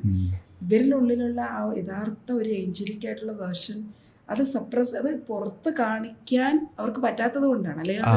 അതാണ്, അതായത് ഈ എന്തെങ്കിലും ഒരു കാര്യം വന്നാൽ ഒരുമിച്ച് ഫൈറ്റ് ചെയ്യാൻ വി ആർ വെരി ഗുഡ്. പക്ഷെ അങ്ങനെ ഒരു കാര്യമില്ലെങ്കിൽ പിന്നെ നമ്മൾ വെറുതെ അങ്ങോട്ടും ഇങ്ങോട്ടും തല്ലുകൂടി സമയങ്ങൾ. Purpose, lack of having purpose is the biggest problem. നമ്മൾ ലൈഫ് കോച്ചിങ്ങിന്റെ ഏറ്റവും കോറായിട്ടുള്ള ഏരിയയിലാണ് ഇപ്പോൾ നിൽക്കുന്നത്. നമ്മൾ ഗോളിലല്ല, നമ്മൾ യഥാർത്ഥത്തിൽ ലൈഫ് കോച്ച് എന്ന് പറയുന്ന ഒരു പർപ്പസ് ഐഡന്റിഫൈ ചെയ്ത് കൊടുക്കലാണ്. അവിടെയാണ് യഥാർത്ഥ ഒരു കോച്ചിങ് പ്രോസസ്സ് നടക്കുന്നത്. ഇപ്പോൾ ഒരു ക്ലാരിറ്റി കോച്ചിങ്ങിന് വരുന്ന ഒരാൾക്ക് പോലും അവരുടെ ലൈഫിനൊരു പർപ്പസ് ഉണ്ടാകും. ഇപ്പോൾ എന്നെ സംബന്ധിച്ചോളം എൻ്റെ പർപ്പസ് എന്ന് പറയുന്നത് എത്രമാത്രം ആളുകൾക്ക് ലൈഫിൽ അവരുടെ പർപ്പസ് ഐഡൻറ്റിഫൈ ചെയ്ത് കൊടുക്കാൻ പറ്റും, ക്ലാരിറ്റി കൊടുക്കാൻ പറ്റും, അതാണ്. അല്ലെങ്കിൽ ലൈഫ് കോച്ചിങ്ങിലൂടെ അവർക്കൊരു ഒത്തിരി പേരെ സെർവ് ചെയ്യാനുള്ളൊരു ഓപ്പർച്യൂണിറ്റി കൊടുക്കാൻ പറ്റും, അതാണ് എൻ്റെ പർപ്പസ്. അവിടെ മണി എന്ന് പറയുന്ന കാര്യമില്ല, പർപ്പസിലേക്ക് നമ്മൾ എത്തിച്ചു കൊടുക്കുക. അങ്ങനെ ഒരു സംഭവം കൊടുക്കലാണ് ഏറ്റവും വലിയ സർവീസ് എന്നാണ് ഞാൻ വിശ്വസിക്കുന്നത്. കാരണം എല്ലാവർക്കും കഴിവുണ്ട്, അവിടെ എത്താനുള്ള കഴിവുണ്ട്, അത് തിരിച്ചറിയിച്ചു കൊടുക്കുക എന്നുള്ളതാണ്. അപ്പോൾ ഐഡന്റിഫൈ യുവർ പർപ്പസ്, അതാണ് the core subject life coaching. അത് എത്തിച്ചു കൊടുക്കും നമ്മൾ. അങ്ങനെ ശരിക്ക് പലപ്പോഴും തോന്നിയിട്ടുള്ള ഒരു കാര്യമാണ്, എന്തിനാണ് നമ്മളിത് ചെയ്യുന്നത് എന്നൊരു ചോദ്യത്തിന് ഉത്തരം കിട്ടാതെ വരുമ്പോൾ നമ്മൾ ചെയ്യുന്നതെല്ലാം മീനിങ്ലെസ് ആയി മാറി. പക്ഷെ ആ ഒരു ഉത്തരം ഉണ്ടെങ്കിൽ തന്നെ എല്ലാം അതിലേക്ക് അലൈനായി വരും. അലൈൻമെന്റ് ആണ് കറക്റ്റ് വാക്കാണ്, അലൈൻമെന്റ് ആണ് കറക്റ്റ്. അപ്പം നമ്മൾ ചെയ്യുന്ന എല്ലാ കാര്യവും പ്രോപ്പർ അലൈൻമെന്റിലേക്ക് വരണം. അപ്പം നമ്മളിപ്പോൾ ലൈഫ് കോച്ചിങ്ങിന്റെ പ്രോസസ്സിൽ നമ്മൾ ബോഡി, മൈൻഡ്, സോൾ ഇത് മൂന്നും ഒരു അലൈൻമെന്റിലേക്ക് വരും. അവിടെ നമ്മുടെ പർപ്പസും കൂടെ അലൈൻഡ് ആവും. അപ്പോൾ ഫോക്കസ് കംപ്ലീറ്റ് അതിലേക്കാവും. അപ്പോൾ നമ്മൾ ചെയ്യുന്ന ഓരോ ചെറിയ ആക്ടിവിറ്റിക്ക് പോലും ഒരു വലിയ മീനിങ് ഉണ്ടാകും. അതില്ലെങ്കിലാണ് വലിയ കാര്യം ചെയ്താൽ പോലും എന്തിനു ചെയ്യുന്ന ചോദ്യം വരുന്നത്. ഫൈൻഡിങ് ദ പർപ്പസ്, അതിനൊരു ലൈഫ് കോച്ചിനെ സപ്പോർട്ട് ചെയ്യാൻ പറ്റും അല്ലേ? പലപ്പോഴും ഈ പർപ്പസിനെ കുറിച്ച് പറയുമ്പോൾ നമ്മൾ കോമൺ ആയിട്ട് കേൾക്കുന്നതാണ്, ഒരു കൺഫ്യൂഷനാണ്. എന്തുകൊണ്ടാണ് ഈ പർപ്പസ് എപ്പോഴും ബിഗ്ഗർ പെർസ്പെക്റ്റീവിൽ ആൾക്കാർ കാണുന്നത്? അല്ല, നമുക്ക് ഗോളും ബിഗർ പെർസ്പെക്റ്റീവിലാണ് കാണുന്നതെങ്കിൽ നമുക്ക് ചെയ്യാനുള്ള എന്തൂസിയാസം കൂടും. ചെറിയൊരു കാര്യം നിസ്സാരവൽക്കരിച്ച് കളയും. എപ്പോഴും ഗോളും പർപ്പസും വിഷനും ഒക്കെ വലുതായി കാണണമെന്ന് പറയുന്നത് അതുകൊണ്ടാണ്. നമ്മളെ സ്റ്റിമുലേറ്റ് ചെയ്യണം. നമുക്ക് അവിടെ ഈ സ്റ്റിമുലേഷന് ലൈക്ക് ഞാനിത് ചോദിക്കാനുള്ള കാരണം, ഞാൻ ഒരുപാട് പ്രാവശ്യം എന്നെ സ്റ്റിമുലേറ്റ് ചെയ്യാൻ നോക്കിയപ്പോൾ ഞാൻ സ്റ്റിമുലേറ്റ് ആകുന്നുണ്ട്. ഞാൻ ഒരുപാട് പ്രാവശ്യം എൻ്റെ വൈഫിനെ സ്റ്റിമുലേറ്റ് ചെയ്യാൻ നോക്കിയപ്പോൾ അവൾ സ്റ്റിമുലേറ്റ് ആകുന്നില്ല. അപ്പം ഞാൻ അതിനെ സ്റ്റഡി ചെയ്തപ്പോൾ അവളുടെ സ്റ്റിമുലേഷൻ വരുന്നത്, അവളുടെ പർപ്പസ് എന്ന് പറയുന്നത് living every day happy with parents and kids. That's it. അപ്പോൾ ഞാൻ അതിന് മേലൊരു പർപ്പസ് ആഡ് ചെയ്യാൻ നോക്കുമ്പോൾ അതിൻ്റെ ആവശ്യം അവിടെ ഇല്ല. അത് ചിലർക്ക് ചിലരുടെ പർപ്പസ് എന്ന് പറയുന്നത് അവരുടെ ചുറ്റും നിൽക്കുന്ന കുറച്ചു പേര് മാത്രം ഒതുങ്ങി നിൽക്കും. അതുകൊണ്ടാണ് ഞാൻ ചോദിച്ചത്, എന്തുകൊണ്ട് നമ്മൾ അല്ലെങ്കിൽ പർപ്പസിനെ പൊതുവെ നമ്മൾ വലിയൊരു നമ്മൾ പർപ്പസ് എന്ന് വെച്ചാൽ നമുക്ക് ലൈഫ് ഒരുപാട് കാര്യങ്ങൾ തന്നിട്ടില്ലേ, എന്തോരം കാര്യങ്ങൾ നമ്മളിന്ന് എക്സ്പീരിയൻസ് ചെയ്യുന്നു, ഒരുപാട് സുഖങ്ങളില്ലേ. ആ സുഖങ്ങൾക്ക്, ജീവിതം തന്ന ഈ സുഖങ്ങൾക്ക് നമ്മൾ തിരിച്ച് റിട്ടേൺ എന്താണ് കൊടുക്കുന്നത്? തീർച്ചയായിട്ടും. ആ ഒരു നമ്മൾക്ക് കിട്ടിയിട്ട് ഈ സുഖങ്ങളുടെ ഒരു ബാക്കി ഒരു ബാലൻസ് വരുന്ന അടുത്ത തലമുറയ്ക്ക് അല്ലെങ്കിൽ ഇപ്പോഴുള്ളവർക്കോ നമ്മൾ തിരിച്ചു കൊടുക്കാൻ കടമപ്പെട്ടവരാണ്. ആ ഒരു ഹ്യൂമാനിറ്റിക്ക് വേണ്ടി എന്ത് ചെയ്യുന്നു, അതാണ് ലാർജർ പെർസ്പെക്റ്റീവ് എന്ന് പറഞ്ഞത്. മറ്റുള്ളവർക്ക് വേണ്ടി എൻ്റെ ലൈഫിൻ്റെ സുഖത്തിൻ്റെ ഒരു പാർട്ട് ഞാൻ കൊടുക്കാൻ കഴിയുന്ന തലത്തിലേക്ക് നമ്മൾ മനസ്സിനെ വിശാലാക്കും. അത് ഭയങ്കര ഒരു സാറ്റിസ്ഫാക്ഷൻ തരുന്ന ഒരു കാര്യമാണ്. ഏറ്റവും കൂടുതൽ സാറ്റിസ്ഫാക്ഷൻ അവിടെയാണ്. ഇതുവരെയുള്ള ജേണിയിൽ എനിക്ക് മനസ്സിലായത്, ഏറ്റവും കൂടുതൽ സുഖമായിട്ട് ഉറങ്ങിയിട്ടുള്ള ദിവസങ്ങൾ ആരെങ്കിലും വന്ന് ഇങ്ങോട്ട് ഒരു നന്ദി വാക്ക് പറയുമ്പോൾ വി ഫീൽ കംപ്ലീറ്റ്. ആ ഒരു മൊമെന്റിൽ അത് എക്സ്പീരിയൻസ് ചെയ്യുന്നവർക്ക് അത് മനസ്സിലാവത്തുള്ളൂ. അതെ, ഞാൻ എത്രയോ coaching session free of cost ചെയ്തിട്ടുണ്ടെന്ന് അറിയോ. നമ്മുടെ മുന്നിൽ വന്ന് 6-7 മണിക്കൂറുകൾ ഇരുന്ന്, അതായത് ലൈഫ് രണ്ടായിട്ട് പോകും, ഡിവോഴ്സിലേക്ക് എത്തും എന്ന് 100% ഷുവർട്ടി ഉള്ള കേസ് വന്നിരുന്നവരുടെ ഫാമിലിയും അവരുടെ ചില സിറ്റുവേഷനിൽ അവരുടെ വളരെ ക്ലോസ് റിലേറ്റീവ്സും കാരണവന്മാർ അങ്ങനെയുള്ളവരൊക്കെ വന്നിരുന്നിട്ട് അവരൊരുമിച്ച് ചേർന്ന് പോകുമ്പോൾ ഒരു കേസിൽ ഒരു പെൺകുട്ടി പറഞ്ഞു, ഹസ്ബൻഡ്, പെൺകുട്ടിയാണ് ആദ്യം വന്നത്, പെൺകുട്ടി അവർക്ക് പൈസ തരാനില്ല. അപ്പോൾ ഹസ്ബൻഡ് തരത്തില്ല. അപ്പോൾ ഈ സ്ത്രീ എഴുന്നേറ്റ് തൊഴുതിട്ട് പറഞ്ഞു, ഞാൻ എന്തെങ്കിലും ഞാൻ തിരിച്ചു തരാം. എനിക്ക് ആ തിരിച്ചുള്ള എമൗണ്ട് അല്ല, കാരണം അവരൊരുമിച്ച് പോകുമ്പോൾ ആ കിട്ടുന്നൊരു സാറ്റിസ്ഫാക്ഷൻ വളരെ വലുതാണ്. അത് നമുക്ക് ഭയങ്കര ഹൈലൈറ്റ് ചെയ്യും. നമ്മൾ കാണുന്ന ഒരു കുടുംബം, ഇല്ലെങ്കിൽ ആ പെൺകുട്ടി ഒരു പക്ഷേ എവിടെ എത്തും നമുക്ക് പറയാൻ പറ്റില്ല. നമ്മൾ കാരണം ഒരു കുടുംബം, അത് ചിലപ്പോൾ നാളെ കുറച്ച് നല്ല മക്കളുണ്ടാകാം, നാളെ ഒരു വളരെ സന്തോഷത്തോടുകൂടി ജീവിക്കാം, അവരൊരുപാട് നന്മകൾ ചെയ്തേക്കാം, ഒരുപാട് ചിലപ്പോൾ ഒരു ട്രാൻസ്ഫർമേഷൻ അവർക്ക് ഈ ഒരു ഇങ്ങനെ ഒരു ട്രോമയിലൂടെ കടന്നു പോകുമ്പോൾ അവരുടെ രണ്ടുപേരുടെ ലൈഫിൽ ഉണ്ടാകാം. അപ്പം അതിനൊക്കെ നമ്മളൊരാൾ കാരണമാകാമെന്ന് വലിയ കാര്യമില്ല. അങ്ങനെ നിരവധി അനുഭവങ്ങൾ ഉണ്ടായിട്ടുണ്ട്. ഈ ഫെയിലിയറിനേക്കാളും സക്സസ് സെലിബ്രേറ്റ് ചെയ്യാനാണ് ബുദ്ധിമുട്ട് എന്ന് പറയും അല്ലേ? സക്സസിനെ ഉൾക്കൊള്ളാൻ ഭയങ്കര ബുദ്ധിമുട്ടല്ലേ? ഈ ഓരോ ഹാപ്പി കസ്റ്റമർ പോകുന്ന സമയത്ത് നമുക്ക് കിട്ടുന്ന ആ ഒരു ഫീൽ, ഭയങ്കര ഫീൽ, അതിനെ എങ്ങനെയാണ് സെലിബ്രേറ്റ് ചെയ്യാറ്? ഞാൻ സത്യം പറഞ്ഞാൽ ഇപ്പം അതൊരു കോമൺ സംഭവമായി മാറി. എനിക്ക് ഇനീഷ്യൽ സ്റ്റേജിൽ എനിക്ക് ഭയങ്കര എക്സൈറ്റ്മെന്റ് ആയിരുന്നു. ഭയങ്കര. അപ്പോൾ അവർ പറയുന്ന വാക്കുകൾ, അവർ എന്നോട് ഇങ്ങനെ തരുന്ന ഫീഡ്ബാക്കുകൾ, അല്ലെങ്കിൽ അവർ പോയിട്ട് പിന്നെ അവർ കാണാൻ വരില്ല, അങ്ങനെയൊക്കെ ഉണ്ടായിരുന്നു. പക്ഷെ ഇപ്പം അതൊക്കെ ഒരു എനിക്ക് കോമണായി മാറി. ഒരിക്കലും അതൊന്നും എന്നെ എക്സൈറ്റ് ചെയ്യിപ്പിക്കുന്നില്ല ഇപ്പോൾ. Do you just breathe it out? Meditation daily ചെയ്ത് നമുക്ക് സന്തോഷവും അല്ലെങ്കിൽ ഫെയിലിയറും അല്ലെങ്കിൽ ഡ്രോബാക്സും സെറ്റ് ബാക്സും എല്ലാം ഒരു ന്യൂട്രൽ ഇമോഷനിൽ കൊണ്ടുപോകാനുള്ള ആ ഒരു മെച്യൂരിറ്റിയോ അതിനെന്താ പറയേണ്ടത്, ആ ഒരു സ്റ്റേജിലേക്ക് നമ്മൾ എത്തിക്കഴിയും കുറേ ആകുമ്പോൾ. അത് ഒരു നല്ല സുഖമുള്ളൊരു ഇതാണ്. ഒന്നും നമ്മളെ കൂടുതൽ ദേഷ്യം വന്നാലും ഒരുപാട് ആങ്കർ ആകാതിരിക്കുക, അല്ലെങ്കിൽ ആർഗ്യുമെന്റിലേക്ക് പോകാതിരിക്കുക. അത് നല്ലൊരു അതൊരു ട്രാൻസ്ഫർമേഷൻ പോയിന്റിലാണ് നമുക്ക് എത്താൻ കഴിയുന്നത്. അവിടെ നമുക്ക് നമ്മളെ കൺവിൻസ് ചെയ്യിക്കാനുള്ള ഇന്റേണലി ആൻഡ് എക്സ്റ്റേണലി, ഇന്റേണലി നമ്മൾ ഓക്കെയാണ്. എന്ത് പ്രശ്നം വന്നാലും. ഞാനത് ചോദിക്കാൻ കാരണം, പലപ്പോഴും ചെറിയൊരു അച്ചീവ്മെന്റ് പോലും ഒരു വലിയ സെലിബ്രേഷനിലേക്കാണ് ഇന്ന് സമൂഹം പോയിക്കൊണ്ടിരിക്കുന്നത്. ആ സെലിബ്രേഷൻ്റെ അവസാനം വീണ്ടും ഡിപ്പാണ്. അപ്പോൾ ഇതൊരു ഓസിലേഷൻ പോലെ ഇങ്ങനെ പോയിക്കൊണ്ടിരിക്കുകയാണ്. പക്ഷേ ഹൗ വി മേക്ക് ഇറ്റ്, എന്താ പറയുക, ന്യൂട്രൽ എന്നുള്ള വാക്കാണോ, അല്ലെങ്കിൽ അതിനെ എങ്ങനെ ഉൾക്കൊള്ളും? ആ ഒരു സക്സസ് ആണെങ്കിലും ബാഡ് എക്സ്പീരിയൻസ് ആണെങ്കിലും how do we take it എന്നുള്ളത് വളരെ പ്രധാനമാണ്. അത് നമ്മൾക്ക് അത് വളരെ പ്രധാനപ്പെട്ട ഒരു കാര്യമാണ്. നമ്മൾ ഓരോ പേഴ്സൺ ഡിഫറെൻ്റ് ആണ്. ചിലർക്ക് ഭയങ്കര അടിച്ചു പൊളിച്ച് കേക്ക് കട്ട് ചെയ്ത് കൂട്ടുകാരെയൊക്കെ വിളിച്ച് പറഞ്ഞ്. ഞാൻ എൻ്റെ സക്സസും ഫെയിലിയറും ഒന്നും ഞാൻ അങ്ങനെ ചെയ്യാറില്ല. രണ്ടും ഒരേപോലെ. ഒരുപക്ഷെ ഞാൻ കുറച്ച് ദിവസം കഴിഞ്ഞിട്ടായിരിക്കും എൻ്റെ മറ്റുള്ളവർ പോലും അറിയുന്നത്. ഈവൻ ഫെയിലിയർ വന്നാലും ഒക്കെ ഞാൻ കുറച്ച് ഒരു തരിച്ചിരിക്കുമ്പോൾ അല്ലെങ്കിൽ കുറച്ച് നേരം ഞാൻ ഏറ്റവും കൂടുതൽ ഇഷ്ടപ്പെടുന്ന എൻ്റെ അസോസിയേഷനാണ്. എൻ്റെ അസോസിയേഷൻ ഞാൻ വളരെ നന്നായിട്ട് എൻജോയ് ചെയ്യുന്നുണ്ട്. അത് ഈ ഒരു ലൈഫ് കോച്ചിങ്ങിന് വന്നതിന് ശേഷമാണ്. അപ്പോൾ I am comfortable with me എന്നുള്ളത്. അപ്പോൾ എനിക്കൊരു പ്രശ്നമില്ല. അപ്പോൾ ഞാൻ തന്നെ അതിൻ്റെ ഒരു സൊല്യൂഷൻ ഇറ്റ്സ് ഓക്കെ.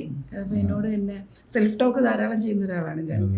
അപ്പോൾ ഓക്കെ, അത് സാധാരണ എല്ലാവരും സെൽഫ് ടോക്ക് ചെയ്യും, പക്ഷെ ഞാൻ ഉറക്കെ സംസാരിക്കും എന്നോട് ചില സമയങ്ങളിൽ. അപ്പോൾ അതൊക്കെ എനിക്ക് ഭയങ്കര സന്തോഷം തരുന്നതാണ്. ഇറ്റ്സ് ഓക്കെ, അങ്ങനെ പോകും. ഭയങ്കര നല്ലൊരു കാര്യമാണ്. ഞാനും അത് ആഗ്രഹിക്കുന്നത്, ഞാൻ ചെയ്യുന്ന ഒരു കാര്യമാണ്. ലൈക്ക് പല കമ്പനീസിനേക്കാളും നല്ലത് സെൽഫായിട്ടുള്ള കമ്പനിയാണെന്നൊരു തോന്നുന്നുണ്ട്. പലപ്പോഴും ഞാൻ ഉറങ്ങി തീർക്കുകയാണ് ചെയ്യുക. അതായത് ഒരു പോസിറ്റീവായിട്ടുള്ള സംഭവം നടന്നാലും നെഗറ്റീവായിട്ടുള്ള സംഭവം നടന്നാലും ഒരു അരമണിക്കൂർ ഉറങ്ങി ശാന്തമാക്കി മൈൻഡിനെ ബോഡീനെ കാം ചെയ്തിട്ട്. അത് നല്ലൊരു കാര്യമാണ്. ബോഡി മൈൻഡിനെ റെസ്റ്റ് കൊടുക്കുക. നമ്മുടെ സിസ്റ്റം ഇപ്പോൾ കമ്പ്യൂട്ടറിലാണല്ലോ ധാരാളം സിസ്റ്റം ഹാങ് ആകാതെ സൂക്ഷിക്കണമെങ്കിൽ നമ്മൾ റെസ്റ്റ് കൊടുക്കുക. അതേപോലെ നമ്മുടെ അതെന്താ ചില സമയത്ത് നമുക്ക് പ്രൈഡ് ഫീൽ ചെയ്യുമ്പോൾ നമ്മൾ വളരെയധികം ഞാൻ എന്നുള്ള ചിന്ത ഉള്ളിൽ വരും. ഞാൻ വലിയ സംഭവമാണ്. അപ്പോൾ അത് നമുക്ക് ഗുണം ചെയ്യില്ല. മാത്രമല്ല അതിന് ലിമിറ്റ് ഇല്ലല്ലോ. അപ്പോൾ നമ്മൾ കൂടുതൽ മോശം തലങ്ങളിലേക്ക് നമ്മളെ പൊക്കി അവസാനം നമ്മളെ സഹിക്കാൻ മറ്റുള്ളവർക്ക് പറ്റാത്ത സിറ്റുവേഷൻ വരും. അപ്പോൾ അതങ്ങ് ഉറങ്ങി തീർക്കുക, കം ബാക്ക് ടു നോർമാലിറ്റി എന്നുള്ളത് വളരെ നല്ലൊരു കാര്യമാണ്, നല്ല പ്രാക്ടീസാണ്. ഇപ്പം നമ്മൾക്ക് നമ്മുടെ ബോഡിയെക്കുറിച്ചും നമ്മളെ മൈൻഡിനെ കുറിച്ചും നമ്മളുടെ ഇമോഷൻസിനെ കുറിച്ചും ഫീലിങ്സിനെ കുറിച്ചും നമ്മൾ അറിയുന്ന പോലെ വേറെ ആർക്കും അറിയില്ല. പക്ഷെ നമ്മൾ അറിയണം. ആ അറിയലാണ്, ആ ഒരു കോൺഷ്യസ്നെസ് ആണ് നമ്മൾ ഓരോ വ്യക്തിയുടെയും വിജയത്തിന്റെ ബേസ് എന്ന് ഞാൻ പറയും. ഞാൻ മാഡത്തിനോട് പറയാണ്, ലൈഫ് കോച്ചിങ് എന്ന് പറയുന്നത് എല്ലാ വീട്ടിലും ഒരു ലൈഫ് കോച്ച് വേണം. തീർച്ചയായിട്ടും വേണം. ഈ ഒരു life coaching school doctor Lizzy run ചെയ്യുന്നുണ്ടെങ്കിൽ ആ സ്കൂളിൽ എല്ലാ വീട്ടിൽ നിന്നും ഒരാൾ പങ്കെടുക്കട്ടെ. അങ്ങനെയാണെങ്കിൽ വളരെ happy peaceful life. It makes difference. Because ഒരു ഫാമിലി എന്ന് പറയുന്നത് നെറ്റ്വർക്ക് പോലെയല്ലേ, കണക്റ്റഡ് ആണല്ലോ. ഒരു ഫാമിലിയിലെ പ്രശ്നം മറ്റുള്ള ഫാമിലികളിലേക്ക് സ്പ്രെഡ് ആവും. അപ്പോൾ ബിസിനസ്സിൽ ഇപ്പം ഫാമിലി നന്നായിട്ട് റിലേഷൻഷിപ്പ് നല്ലതല്ലെങ്കിൽ ബിസിനസ്സിനെ അത് ബാധിക്കും. കോൺസെൻട്രേഷൻ കിട്ടില്ല, അവർക്ക് ഫോക്കസ് പോകും. അപ്പോൾ ബേസിക് ആയിട്ടുള്ള റിലേഷൻഷിപ്പ് ഏറ്റവും സ്ട്രോങ് ആയിരിക്കണം. അവിടെ ഒരു ഇൻറ്റിമസി ഉണ്ടാകണം, ഒരു ബോണ്ടിങ് ഉണ്ടാകണം ഹസ്ബൻഡ് ആൻഡ് വൈഫ് തങ്ങളിൽ. അതില്ലെങ്കിൽ അവരുടെ കരിയറിലും ബിസിനസ്സിലും ഒക്കെ അത് വരും. അതുകൊണ്ടാണ് ഈ പറഞ്ഞത് വളരെ കറക്റ്റാണ്. ഓരോ വീട്ടിലും ഒരു ലൈഫ് കോച്ച് വേണം. അതെ, മാൻഡേറ്ററി ആണ്. അപ്പോൾ ലൈഫ് കോച്ചിങ് പ്രോഗ്രാം എന്തായാലും വളരെ നല്ലൊരു സർവീസായിട്ട് തന്നെ ഞാൻ കാണുന്നത്. പിന്നെ ഈ 25,000 in a month for 4 months, like it's a very reasonable price. It's not a big price. നമ്മൾ അതിൻ്റെ റിസൾട്ട് മനസ്സിലാക്കുമ്പോൾ അതൊരു പ്രൈസേ അല്ല ആക്ച്വലി. അപ്പോൾ എന്തായാലും ഒരുപാട് ലൈഫ് കോച്ചസിനെ ബിൽഡ് ചെയ്യാനായിട്ട് സാധിക്കട്ടെ. നമ്മുടെ സമൂഹത്തിൽ വലിയ മാറ്റങ്ങൾ എന്നാലാകുന്ന സഹായത്തിന് ഞാനും തയ്യാറാണ്. അപ്പോൾ കാരണം ഇത് നമുക്ക് ജീവിക്കേണ്ട മണ്ണാണ്, നമ്മുടെ കുട്ടികൾക്ക് ജീവിക്കേണ്ട മണ്ണാണ്. അപ്പോൾ ഈ മണ്ണിൽ നല്ല മനുഷ്യരും നല്ല ചെടികളും വളർത്തേണ്ടത് നമ്മളുടെ കടമയാണ്. So let's work together on that. And ഈ ഗ്രോത്ത് ടോക്സിൽ വന്നതിന് ഒരുപാട് നന്ദി. എന്തെങ്കിലും വൈൻഡപ്പ് ചെയ്യുന്നതിന് മുന്നേ ഒരു മെസ്സേജ് ക്യാമറയിൽ നോക്കിയിട്ട്. Thank you so much. Growth ടോക്കിലേക്ക് വരാൻ കഴിഞ്ഞത്, ഇത്രയും നേരം സുബിലാലയോട് സംസാരിക്കാൻ കഴിഞ്ഞത് വലിയൊരു കാര്യമായിട്ടും ഭാഗ്യമായിട്ടും ഒക്കെ ഞാൻ കാണുകയാണ്. വളരെ ഇൻസൈറ്റ് ഉള്ള ചോദ്യമായിരുന്നു. നന്നായിട്ട് എൻജോയ് ചെയ്ത ഒരു സെഷനാണ്. ഹ്യൂമൻ പൊട്ടൻഷ്യൽ എന്ന് പറയുന്നത് ഇമ്മൻസാണ്. നിങ്ങളാരും നിങ്ങളുടെ കഴിവുകളെ വെറുതെ വേസ്റ്റാക്കി കളയരുതെന്നാണ് എനിക്ക് പറയാനുള്ളത്. ഏത് മേഖലയിലാണ് നിങ്ങളുടെ കഴിവുള്ളതെന്ന് നിങ്ങൾ പ്രവർത്തിച്ച് നോക്കുമ്പോഴാണ് അറിയാൻ കഴിയുക. നിങ്ങളുടെ പാഷൻ ഐഡൻറ്റിഫൈ ചെയ്യുമ്പോഴാണ് അറിയാൻ കഴിയുക. തീർച്ചയായിട്ടും ഒരു ക്ലാരിറ്റി ഉണ്ടാകണമെങ്കിൽ മുന്നോട്ട് പോകണമെന്ന് നിങ്ങൾ ആഗ്രഹിക്കുന്ന ഓരോരുത്തരും ഒരു ലൈഫ് കോച്ചിനെയോ ഒരു മെൻറ്ററിൻ്റെയോ സഹായം തേടണം. നിങ്ങൾ വർക്ക് ചെയ്യണം, ആക്ഷൻ എടുക്കുന്ന ആളായി മാറണം. സക്സസ് നിങ്ങളുടെ ഒരു ശീലമാക്കി മാറ്റണം. എല്ലാവർക്കും അതിന് കഴിയട്ടെ എന്ന് ഞാൻ ആശംസിക്കുന്നു. Thank you so much. Thank you madam, thank you. And my dear audience, life coaching ഒരു പ്രൊഫഷൻ ഒന്നുമല്ല. ലൈഫ് കോച്ചിങ് എന്ന് പറയുന്നത് നമുക്ക് എല്ലാവർക്കും മാൻഡേറ്ററി ആയിട്ട് വേണ്ടുന്ന കാര്യം. നമുക്ക് നമ്മളെ കോച്ച് ചെയ്യാൻ സാധിക്കണം. നമ്മളെ കോച്ച് ചെയ്ത് നമ്മളെ നല്ല രീതിയിൽ എത്തിക്കുമ്പോൾ നമുക്ക് ഒരുപാട് പേരിൽ അത് ഇമ്പാക്റ്റ് കൊണ്ടുവരാനായിട്ട് സാധിക്കും. Especially your family, friends and relatives, your employees or whoever is around with you. Right. So I think you had a very great insightful session from Dr. Lizzie, and thank you for watching till the end, and see you in the next session. Till then, bye bye, take care, bye.